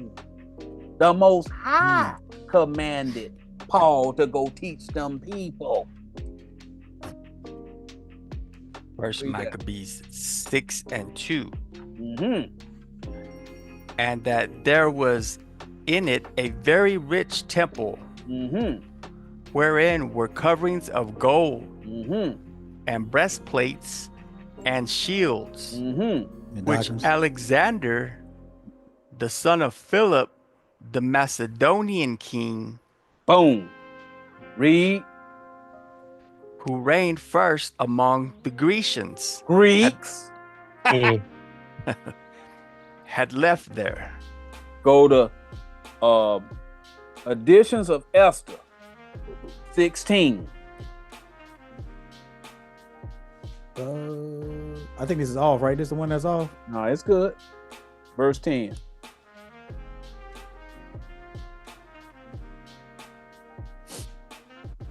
Additions to Esther 16 and 10. For Ammon, Haman, this is talking about Mordecai and Haman. Haman, read.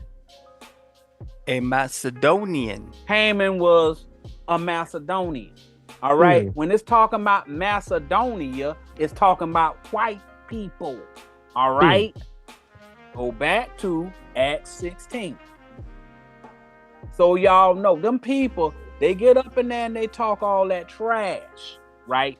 They keep that black highlighter on all this part right here. A lot of this stuff y'all ain't never heard before, but y'all gonna hear it today. Read that again. Acts 16 and 9. And a vision appeared to Paul in the night. There stood a man of Macedonia, a white man, read, and prayed him, saying, come over into Macedonia and help us. Come help us, white folks. We believe too. Next verse. Going down to 15. Gotcha. Verse 10. And after he had seen the vision, immediately we endeavored to go into Macedonia. We got to go save these white folks. That's what Paul and them was doing. That's what the disciples was doing. They had one job. One job. They got to teach all people, the world. When it's saying all people, he really mean all people. He don't care what your one West camp leader say. The Most High wrote this. Your camp leader ain't write this. He don't overrule the Most High. Read. Assuredly gathering that the Lord had called us for to preach the gospel unto them. Paul just said it's a commandment of the Lord to teach those people. I don't care if you don't like them. God said do what he say. You can follow either God or you can follow that camp leader. You got to make the choice who you gonna follow. But as for me and my house, we gonna serve the Lord, because it's a commandment, y'all. You don't care nothing about what them dudes lying about. Next verse. Believe who you want. Again, we established the matter. We showing it to you. We don't care what you think. We not important. We're nobody. All we doing is what he said do. Holy, holy, holy, holy, holy. Holy, holy, holy, holy, holy. Right. That's right. We're going to do exactly what he said. We don't care what you think, regardless of your death threats, anything that you say disparaging against us. We are reading the Bible. This is what God said to do. Read. Acts 16 and 11. Therefore, loosing from Troas, we came with a straight course to Samothracia. And the next day to Neapolis. Yes. So they going to teach them white folks. It's the route they took. Next verse. Verse 12. And from thence to Philippi. What? To where? Philippi. That's telling you The church in Philippi is white. The Philippians, the book of Philippians. Come on, y'all. I know y'all see that. All right. Them people can sit there and they can talk all that trash and you are Uncle Tom and you this. Bro, I don't care about those silly mortals. Your words cannot harm me. Right. I fear God. I'm reading what he said. The question is, why hasn't he read this to you? What is he afraid of? He afraid you might find out that he lying? The Most High told the prophets to teach them people in Philippi? Whoa. That means the church of Philippi is a bunch of white people. And y'all sitting up in here telling these people they can't get the kingdom, and the Most High said he created a church of white people? Are you serious? Keep reading. Which is the chief city of that part of Macedonia. The Philippians are Macedonians, y'all. Don't y'all see that? Read. And a colony. And we were in that city abiding certain days. They spent a long time teaching them people. Next verse. Again, we don't have no problem reading this because we ain't got no hang-ups. We ain't got no grudges. We teach the word. The question is, why don't you know about this? Because they read it like Romans when they say, are you gods of the Gentiles? Right. And he said, yes, the Gentiles. No, that's Greek-speaking Jews. That's right. That's Hellenized. Right. Y'all ain't seen Hellenized yet. You know what I'm saying? He ain't said nothing about Hellenized. Right. All right. He said Macedonians. Read. Oh, these Greek-speaking Macedonians. Right. Jew-speaking Macedonians. That's what we're talking about. That's the one. Even though I don't say it in the word. Macedonian-speaking Jews. Yeah. Verse 13. And on the Sabbath, we went out of the city by a riverside where prayer was wont to be made. So they're going out there checking out all the churches and all that other stuff. Read. And we sat down. They started teaching. And spake unto the women which resorted thither. Let's see who they talked to. Verse 14. And a certain woman named Lydia, a seller of purple. Okay, so y'all know about Lydia, right? She famous in Acts and all of that other stuff. That's the one that I think Peter and them brought her back to life or something like that. Read. Of the city of Thyatira. Now, y'all do recognize that one of them 7 churches in Revelations 2 is the church of Thyatira. The church of Thyatira is white people. I'm going to say that again. The church of Thyatira is white people. They Macedonians, y'all. I can only work with what's here. Right. Okay? The church of Thyatira are white people. What it is the church of Thyatira may as well be Mary's church. Okay? He's telling you, it's a similitude of what you're going to see. Mary's church is a bunch of white people. We don't have anything disparaging against them. The Most High told you in your day, the church of Thyatira gonna be there. It's gonna be white folks who trying to learn his doctrine. That's why it's a mixed multitude. Yes. Y'all see that? Read. Sir. Which worshiped God. They worship God too. Read. Heard us. And they now are hearing the proper doctrine. Y'all see that? Read. Whose heart the Lord opened. Whenever it say the Lord opened up their heart, he opened up their mind to understand what the word mean. That woman told Elder Patricia, she told that woman, she said, my pastor stopped taking tithes. That means the Most High, the Lord, opened up his mind to understand that is wrong. So he repented. Right. Praise to the How Most you gonna High. tell this man can't get the kingdom and he doing what God told him to do? Right.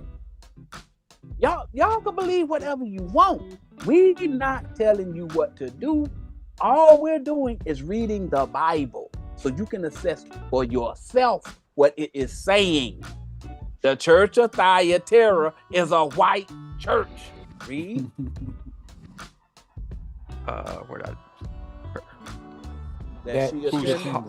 Whose heart the Lord opened, that she attended unto the things which were spoken of Paul. So she's telling people what they saying is the truth.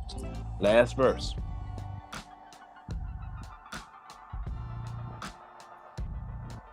Verse 15. And when she was baptized, she got the wisdom. She was baptized in the water, the understanding. Okay, read. And her household, or church, she besought us, saying, if ye have judged me to be faithful to the Lord, come into my house and abide there. And she constrained us. That's what happened with Mary. She's following the Lord now. Shout out to Mary. She invited the Lord into her house. She converted, y'all. That's what that means. Sir. I know you about to clean it up. Let me get one more. You got something? Okay, so now he showed you that Timothy was a disciple, right? Because he followed Christ. Let's get another one that actually walked with Christ. All right. See if there's another nation that did that. We're going to go to Matthew 10 and 2.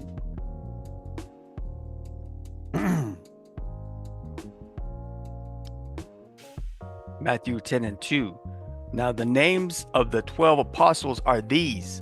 The first, Simon. Who is called Peter. That's his first. Well, this is the first doctrine, right? Read. And Andrew, his brother. James, the son of Zebedee. And John, his brother. Oh. You read? Verse 3. Philip and Bartholomew. Thomas and Matthew. But it's Thomas. Thomas. And Matthew, the publican. Okay. Read. James, the son of a publican ain't no Israelite, y'all. Right. So y'all know, Matthew wasn't no Israelite. That's one. That's one. Read. James, the son of Alphaeus, and Lebbaeus, whose surname was Thaddeus. Verse 4. Simon the Canaanite. Oh. So either the land is a doctrine, or this brother here was hating his brother. Which one you want?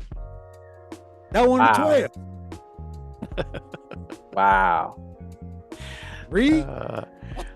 Simon the Canaanite and Judas Iscariot, who also betrayed him. Okay.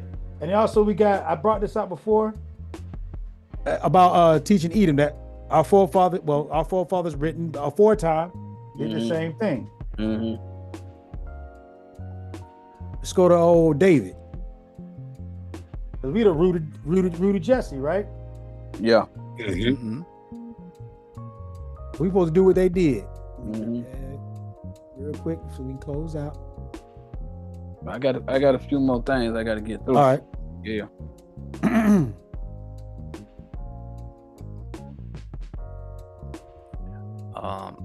Is that First Chronicles? What does that say? 18 and 11. 18 and 11. Them also King David dedicated unto the Lord with the silver and the gold that he brought from all these nations. Their doctrines. He started correcting their doctrines. From where? From Edom. Oh. And from Moab. And from the children of Ammon. And from the Philistines. And from Amalek. Now, if you let them tell, they tell you Amalek and Edom And they're all Caucasians per their doctrine. Read. Verse 12. Moreover, Abishai, the son of Zeruiah, slew of the Edomites. Slew means to teach. Yes. Weapons of our warfare are not carnal, y'all. Right. We've read that already. Right. Converted them. Right. Slew of the Edomites in the valley of Salt 18,000. So he taught all these prophets. What man by himself can kill 18,000 men? Right. But if he teaching 18,000 people, a lot of people can convert at the same time, y'all. Right. Come on, man. One man can't kill 18,000 people.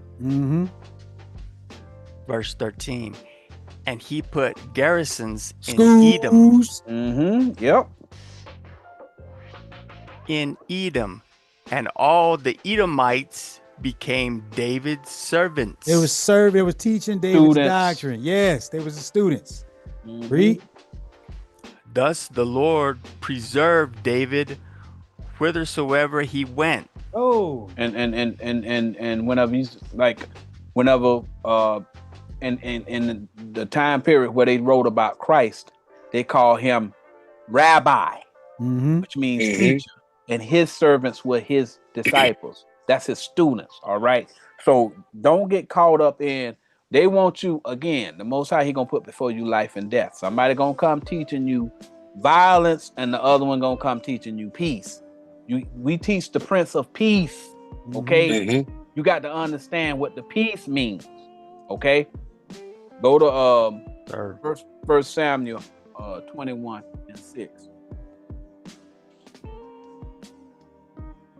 Well, we trying to let you know, them people got y'all sitting up in here hating people, right? But the Most High saying something else. He telling you better forgive them people. So we got, we showed you Solomon, we showed you Christ, we showed you Paul, and we showed you David. Yep. All right. Read. 1 Samuel 21:6. So the priest gave him hallowed bread. So this is David, right? This whenever he runs from Saul. Read. For there was no bread there but the show bread. So the priest giving him that real understanding.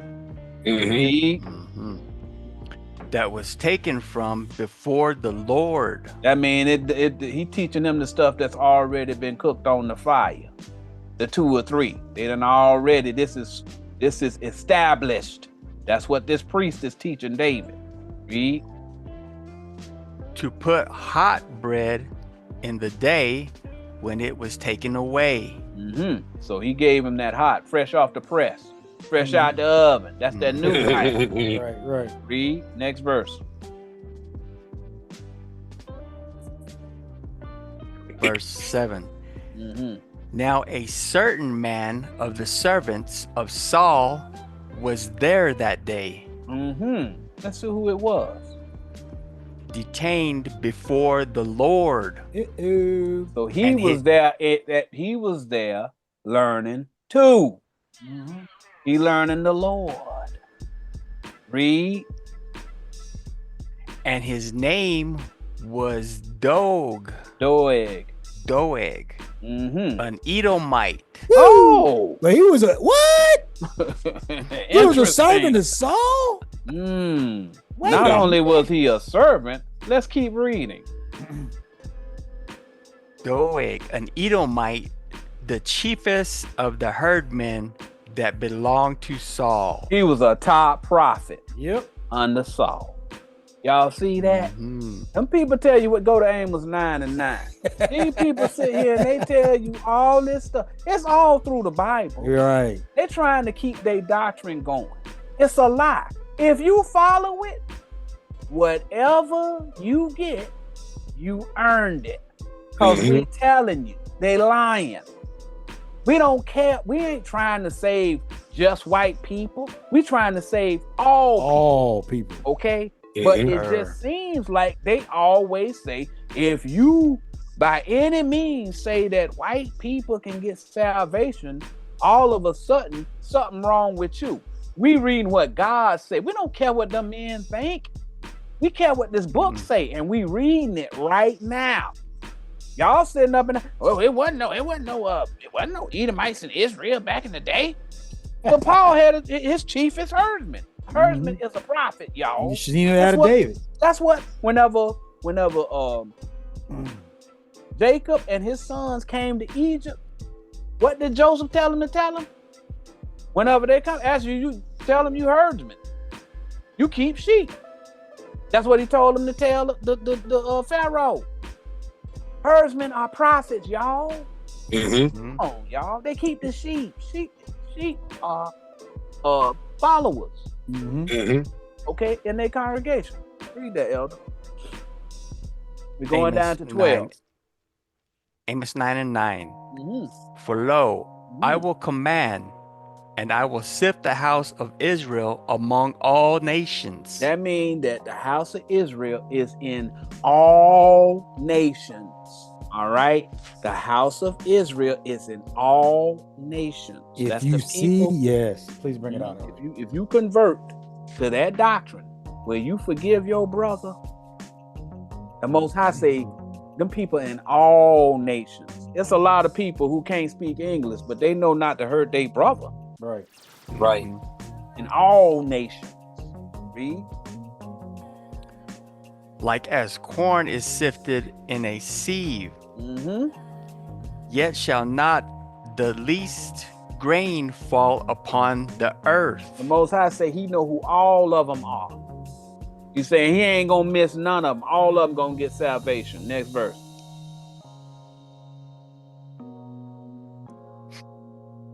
Verse 10. All the sinners of my people shall die by the sword. If you believe in carnal, he say you gonna die by the sword, right?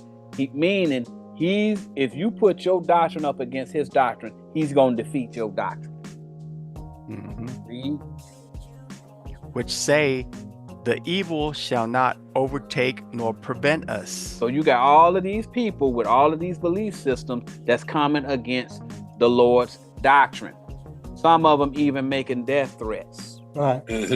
Read. Verse 11. In that day will I raise... This day and age, read. Will I raise up the tabernacle of David. The tabernacle of David has been raised up again. Because the doctrine came back, y'all.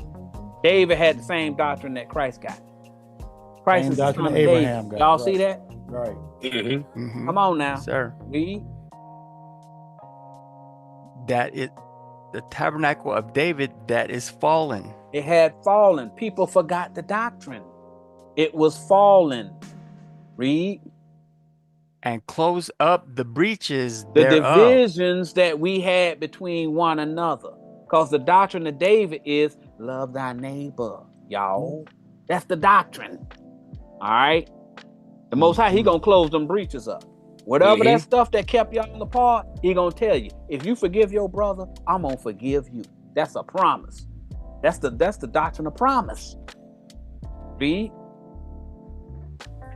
And I will raise up his ruins. The doctrine was ruined and got overthrown by all of these different religions that all these people are following now. All right. He gonna raise the ruins up. So now you see, we saying some stuff that them people can't answer the question to. All right, because they never heard it before, but they can see it. Read. And I will build it as in the days of old. Our doctrine is strong now, just like the doctrine was whenever David was king. That doctrine can't be beat. Can't nobody beat the doctrine, because the doctrine is truth. Last verse. Let's see what's gonna happen. Verse 12. That they may possess the remnant of Edom. That they may possess the remnant of who? Of Edom. Didn't we say earlier that possess means that you gonna correct their doctrine? Yep. We showed it to you. Yep. You gonna correct the remnant of Edom. meaning they gonna convert to your way of thinking. That's what the Most High said. Okay, he including them. I don't care what the men tell you. The Most High say he gonna include them. It's gonna be a remnant of them people that's gonna say, I'm following what you say. We spoke about our elder Mary. She following what God says. She don't care nothing about what all them people think of. Well, you know, you ain't supposed to be going to church with certain people, and you know, only these people supposed to stick together, and these people. She ain't following that garbage.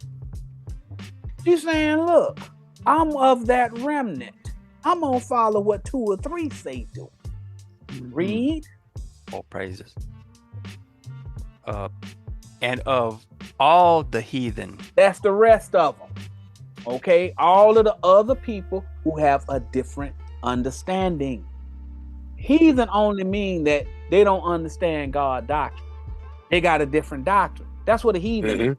All right. They're gonna go and they're trying to make you think it's this versus this verse. Listen, there are a lot of heathen that are quote unquote the carnal seed of Israel. All right. A lot of them don't know the doctrine. Hold me some on that possess real quick. Go ahead. So when people see it, break this down, Elder. All praise. So I don't want nobody thinking they're talking about possessing the slavery. No, we ain't talking about that. Read that. This is Deuteronomy. What is that? 1 and 39. 1 and 39. Moreover, your little ones, which ye said should be a prey, and your children, okay, read, which in that day had no knowledge between good and evil. So it's talking about the people in your congregation who didn't understand before. They didn't know the difference that good is the spiritual doctrine, evil is the carnal doctrine. They didn't know that. Read. They shall go in thither. They're gonna go into the understanding. Read. And unto them will I give it. You're gonna give them the wisdom, the doctrine. Read. And they shall possess it. They're gonna remember it. Right. Okay, it's gonna be in their mind, just like Jeremiah 31:31, Hebrew 8:8. It's gonna be in their mind. Okay, because I don't want people thinking it's slavery. No, it ain't talking about slavery. But I know that's why people they right. They use that to say that you're gonna put them people in slavery. No, you're going to captivate them with your doctrine. Right. Read that, Elder. Deuteronomy 9 and 6. Understand therefore that the Lord thy God giveth thee not this good land to possess it for thy righteousness. He ain't give you this understanding for your righteousness. Read. For thou art a stiff-necked people. Because y'all are stubborn. Y'all fight this word. Just like they got that controversy up in there and told this lie that, a lot of people gonna be able to be slaves in the kingdom, but them white folks ain't getting the imperial. Right. Okay. But when it's talking about possessing the land, possessing the wisdom, the understanding. But read this again. Amos 9 and 12. That they may possess the remnant of Edom. It's going to be a remnant of people that's going to hear this doctrine that we are teaching, and they're going to be possessed by the doctrine. They're going to believe it, and they're going to change. That's what that means. Read. And of all the heathen. The heathen going to do the same thing. Read. Which are called by my name. They called by this wisdom, naming doctrine. They heard it, they say, that sounds right to me. That's righteous to me. I'm going to follow that. Called by his name. That means Edomites are going to be teaching the doctrine of Christ. That's what he's telling you. Read. Saith the Lord that doeth this. That's a promise from God. All right, from Christ. All right, that's just the way it is, y'all. I can't help that y'all mad about that, but that's just the way it is. You can't change these words. You can't. They already written. Go ahead, though. Deuteronomy 23:7. Thou shalt not abhor an Edomite. Don't hate him, bruh. That's right. Yep, that's a law. For he is thy brother. You tricked him. You took his you took his what you call it? Because you Jacob. His inheritance. Inheritance. Inheritance means doctrine. You took his inheritance. Yes.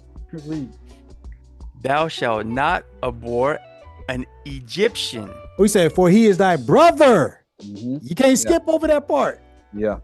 When he says don't hate your brother, he's telling you who your brother is. He's telling you who your neighbor is. Yes. Read. Right. Because thou wast a stranger in his land. You were a stranger. I mean, we didn't know that Egyptian doctrine. You stood away from it. Right. But this is what he said about them. Verse 8. The children that are begotten of them shall enter into the congregation of the Lord. Oops. In their third generation. So Yep. Yep. Let me clear my throat. Yep. It is what it is. Hey guys, read them and weep. Go to we getting ready to close it on out here, but go to Revelation 3 and 7 for me. We're gonna read about a specific church. We already read a little bit about Thyatira and Philippi and all that other stuff. But this is one of the 7 churches here. 3 and 7. I'm sorry. Yep.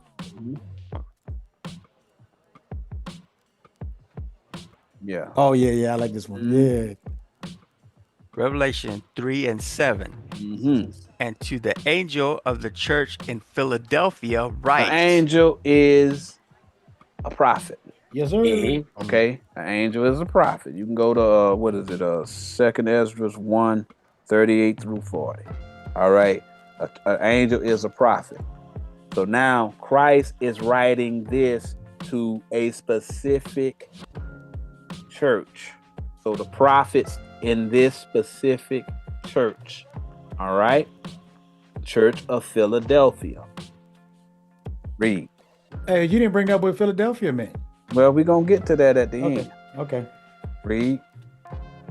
These things saith he that is holy.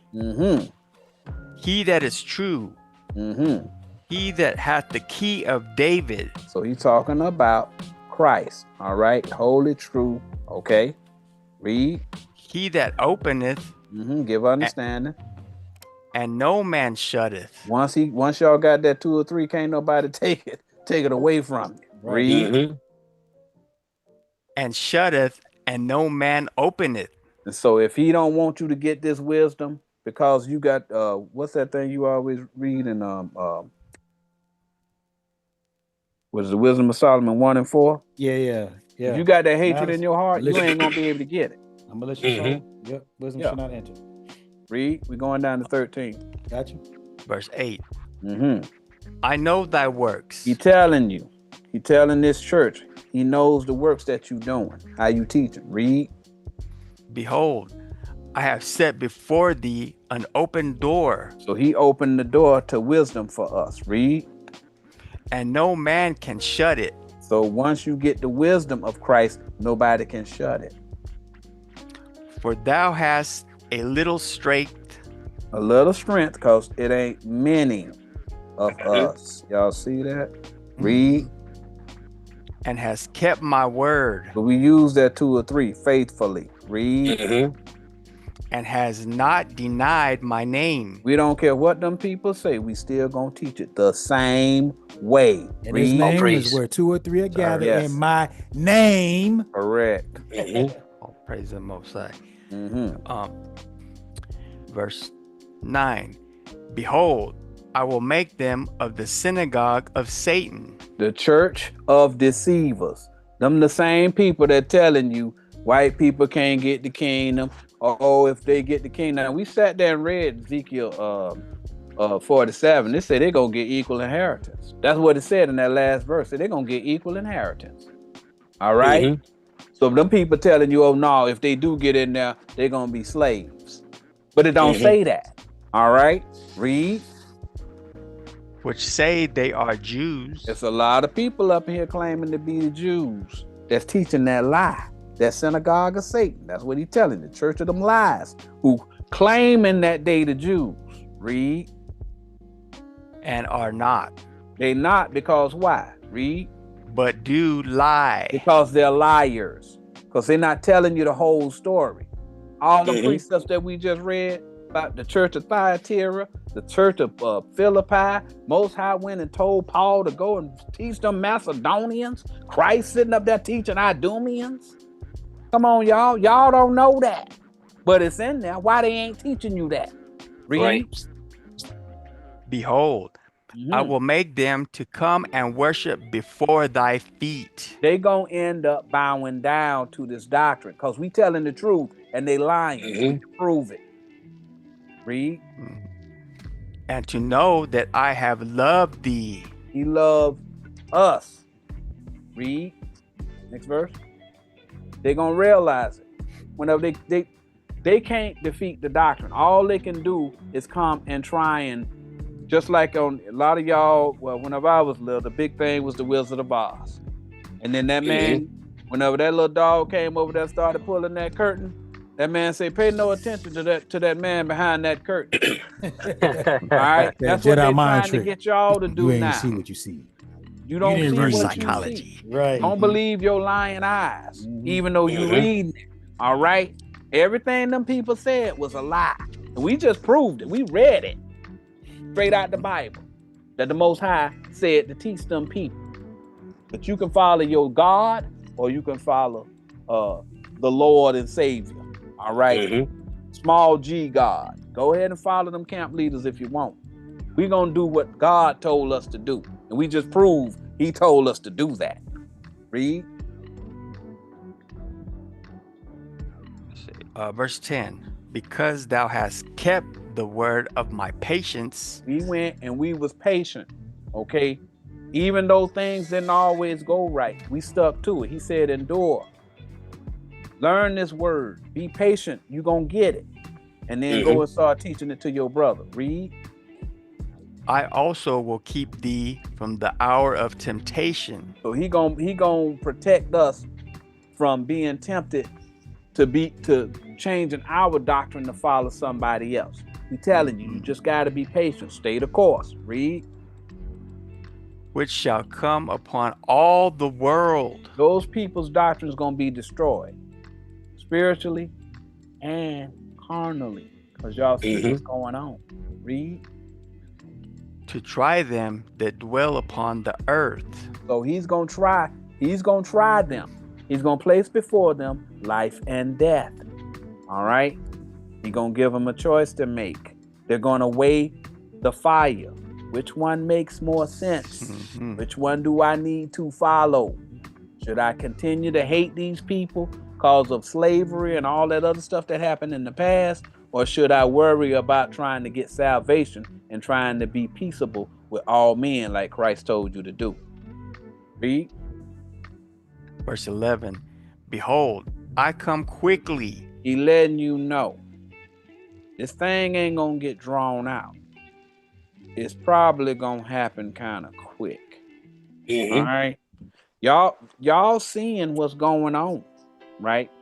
Everybody sitting there saying, well, they had that summit. That means disaster is averted.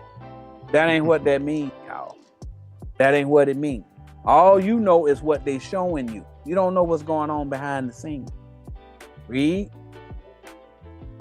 Hold that fast which thou hast. He only gave us a little bit of understanding to preoccupy us in this time of turmoil. So we going over these scriptures and all that other stuff, but everything hangs on them two commandments. Love God and love your brother. All right. That's the thing that's going to get you. If you forgive your brother for not being perfect like you, and you know you ain't perfect, so forgive your brother. Read. That's right. That no man take thy crown. Your crown is the doctrine that you got. You're a king. You're a priest. Okay? That's your crown. You got the doctrine. Next verse. Verse 12. Him that overcometh will I make a pillar in the temple of my God. He gonna give you the ability to teach his doctrine. You gonna dwell in his doctrine, and he gonna dwell in you. Y'all see that? You gonna support the house. Y'all got that? Read. And he shall go no more out. It's gonna come a time when you ain't gonna even have to preach no more. Because them people gonna get it. They gonna understand what you saying. Read. And I will write upon him the name of my God. So you gonna get written in your brain. You gonna have the wisdom of the doctrine. Read. And the name of the city of my God. The name of the city. He's about to tell you what the name is. Which is New Jerusalem. That's the doctrine. New Jerusalem. It then came back. All right. It's new to all of y'all. It's been around forever. But it's love your neighbor. Read. Which cometh down out of heaven from my God. The Most High gave us the doctrine. Read. And I will write upon him my new name. Name mean doctrine. He's written his doctrine upon our brains. Make it the name in 19. Say what? Make it the name in 19. Yeah, you can get that if you want. Yeah.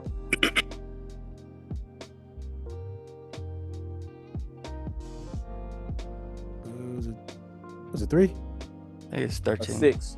6. I said no. It's 13 and 16. 13. Oh, 19, 13, 13. And 16. Okay.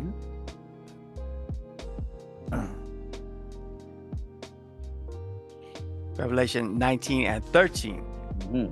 And he was clothed with a vesture dipped in blood. Vesture is a doctrine. Clothed with a vesture. Okay, that's a doctrine. All right, that's a garment. Dipped in blood. Blood is wisdom. The blood of Christ. The blood of Jesus. That's what saves you. All right, read. And his name is called the Word of God. Just told you. Name is Word of God. Drop to 16. Name means word. Okay. Verse 16. And he hath on his vesture and on his thigh. Thigh is a bone. Bone mean wisdom. Read. A name written. Name. King of Kings. Doctrine of doctrine. Prophet of prophets, excuse me. And Lord of Lords. Doctrine of doctrine. That's what it's saying. All right. Go back to Revelation 3 and 20. We at 13 now, right? I think so. 12 and 13. Yep. Yeah. Verse 13.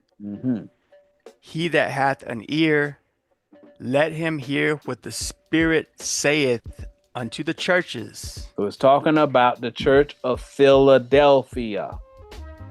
Philadelphia means brotherly love, y'all. Philadelphia means brotherly love. There's a church out here teaching about brotherly love. Y'all are congregants, members of the church of Philadelphia, because that's the doctrine we teach. The church of brotherly love is the church you are listening to right now. That is why we are receiving the blessings that we are now. Even though the wickedness that we face, even through the wickedness that we face, the people continue to receive the message of forgiveness. Many people will come along and try to divide us along racial lines. They are quick to throw around the Uncle Tom insult and many other insults when you don't teach a divisive doctrine. You have to follow what the Most High told us to do. Forgive them and teach them what Jesus the Christ told them to do. Rome got tricked into killing the doctrine of those wicked. They got tricked into killing the doctrine by those wicked Pharisees of that time. Mm-hmm. They won't be fooled this time because the end is upon us. Everyone will seek mercy. All right. It's important that you find a way to forgive now more than ever. All right. So, Yes, sir. we are warning That's you right. to stop hating one another. Mm-hmm. That is the secret to salvation. All right. By now Right. you know who we are. There are videos all over YouTube telling you that a person will come with the message of salvation. The one that stuck out to me was this woman way back in the day when we was over there in IUIC. They used to play that video. Black people, black people, black people, you are the children of Israel. We need you to wake up and learn who you are and come and save us. I never forget that video. I remember that. It was a lady from Israel. Mm-hmm. They know it's something going on now. So ain't nobody got time to be playing them games. All right? We are not telling you this to say that black people are better than anyone. Nope. We are telling you that the Most High sent us in our congregation to explain what he is saying. Mm-hmm. Judgment is coming, and you have to forgive to receive mercy. We're awake now to that lady. We're awake, and we're doing the job we were commanded to do. Love one another. Mm-hmm. All right? That's right. Don't get caught up in that race thing. It's just that the Bible said the person that come with the word gonna look a certain way. That's just the prophecy. But he ain't gonna be coming up in there talking about killing white folks and killing all these other people and all that other stuff. That's how you know they ain't the right guy. Right. Right. Hating somebody, you know immediately that ain't the right guy. All right. Mm-hmm. So that's all we got for today, man. We hope y'all enjoyed the class, man. We're just glad that we were able to get it done. All right. All praise. I want to thank all the other elders that went on ahead and put their stuff up in there in that chat. Mm-hmm. Yeah, for sure. We definitely appreciate all of y'all. Yes, sir. Wait a minute. What did Kimberly C say? But where in the Bible did the Most High tell them to wake people up? He said, preach the kingdom. Look out. Y'all better leave Elder Kimberly C alone. Y'all better leave her alone. All praises to the Most High. And we want to thank all our elders in the chat. All praise the Most High. Man, there's so many of them now. Elder Cortez, he stay up in that chat. Blessed he that elder, blessed he that read. Craft this, not that. Sir. Kimberly C, as you see. Elder Anderson, Elder Patricia, Elder Contessa, all That's these right. people up in here, Elder Titus, man, it's just a Elder blessing, Dexter. man, that we able to Yeah, come Elder on. Elder Dexter. Dexter, that's Yeah. right. Right. They ticked off. Rocket did his thing today too. Yeah, I saw. Yeah. They ticked off Elder Mark. Elder Mark, hey man. Look at Elder Mark. Them people simple, man. Don't waste your time on them people, man. Them people ain't gonna take your salvation, man. Everything that's happening is the Most High's will. Right. Just understand that everything that's happening is the Most High's will. It's a lot of people who actually gonna get salvation because of what them foolish people did. Right. All right. Whether you know it or not. Just so you know. Now I'm about to say something. Right. Just so you know. The reason we came on here and we said to the that he went to the Jew. Now he had to go. They rejected him. Now he go to the Gentile. He went to the Jew first, right? That's what we did, right? Now we turn to the Gentile because we're at the end. Them people who purport to be the Jews, they've made up their mind. Okay, they've made up their mind. There's nothing you can do. The world is ending. 9 times out of 10. Them people who are, like he told them, stiff-necked and rebellious, okay, they're going to stay stuck on stupid. But the people, the majority of the people that's going to get the salvation are going to be the Gentiles, okay? The strangers. Because they're going to look, they're going to see, and they're going to get it, and they're going to keep it moving. They're going to forgive their brother. Right. Those Israelites, they gonna hold on to that hatred. All those Canaanites. Yep. They're gonna hold on to it, and they're gonna miss out on salvation, which is unfortunate. But all we can do is tell them, you know, at the end of the day, you have free will to choose life or death. So that's all we got for today, man. And you know, if nobody else has anything else, we're gonna go on ahead and bid you all a shalom. Hey, shalom. Shalom. Till next week. Familia. Love it, man.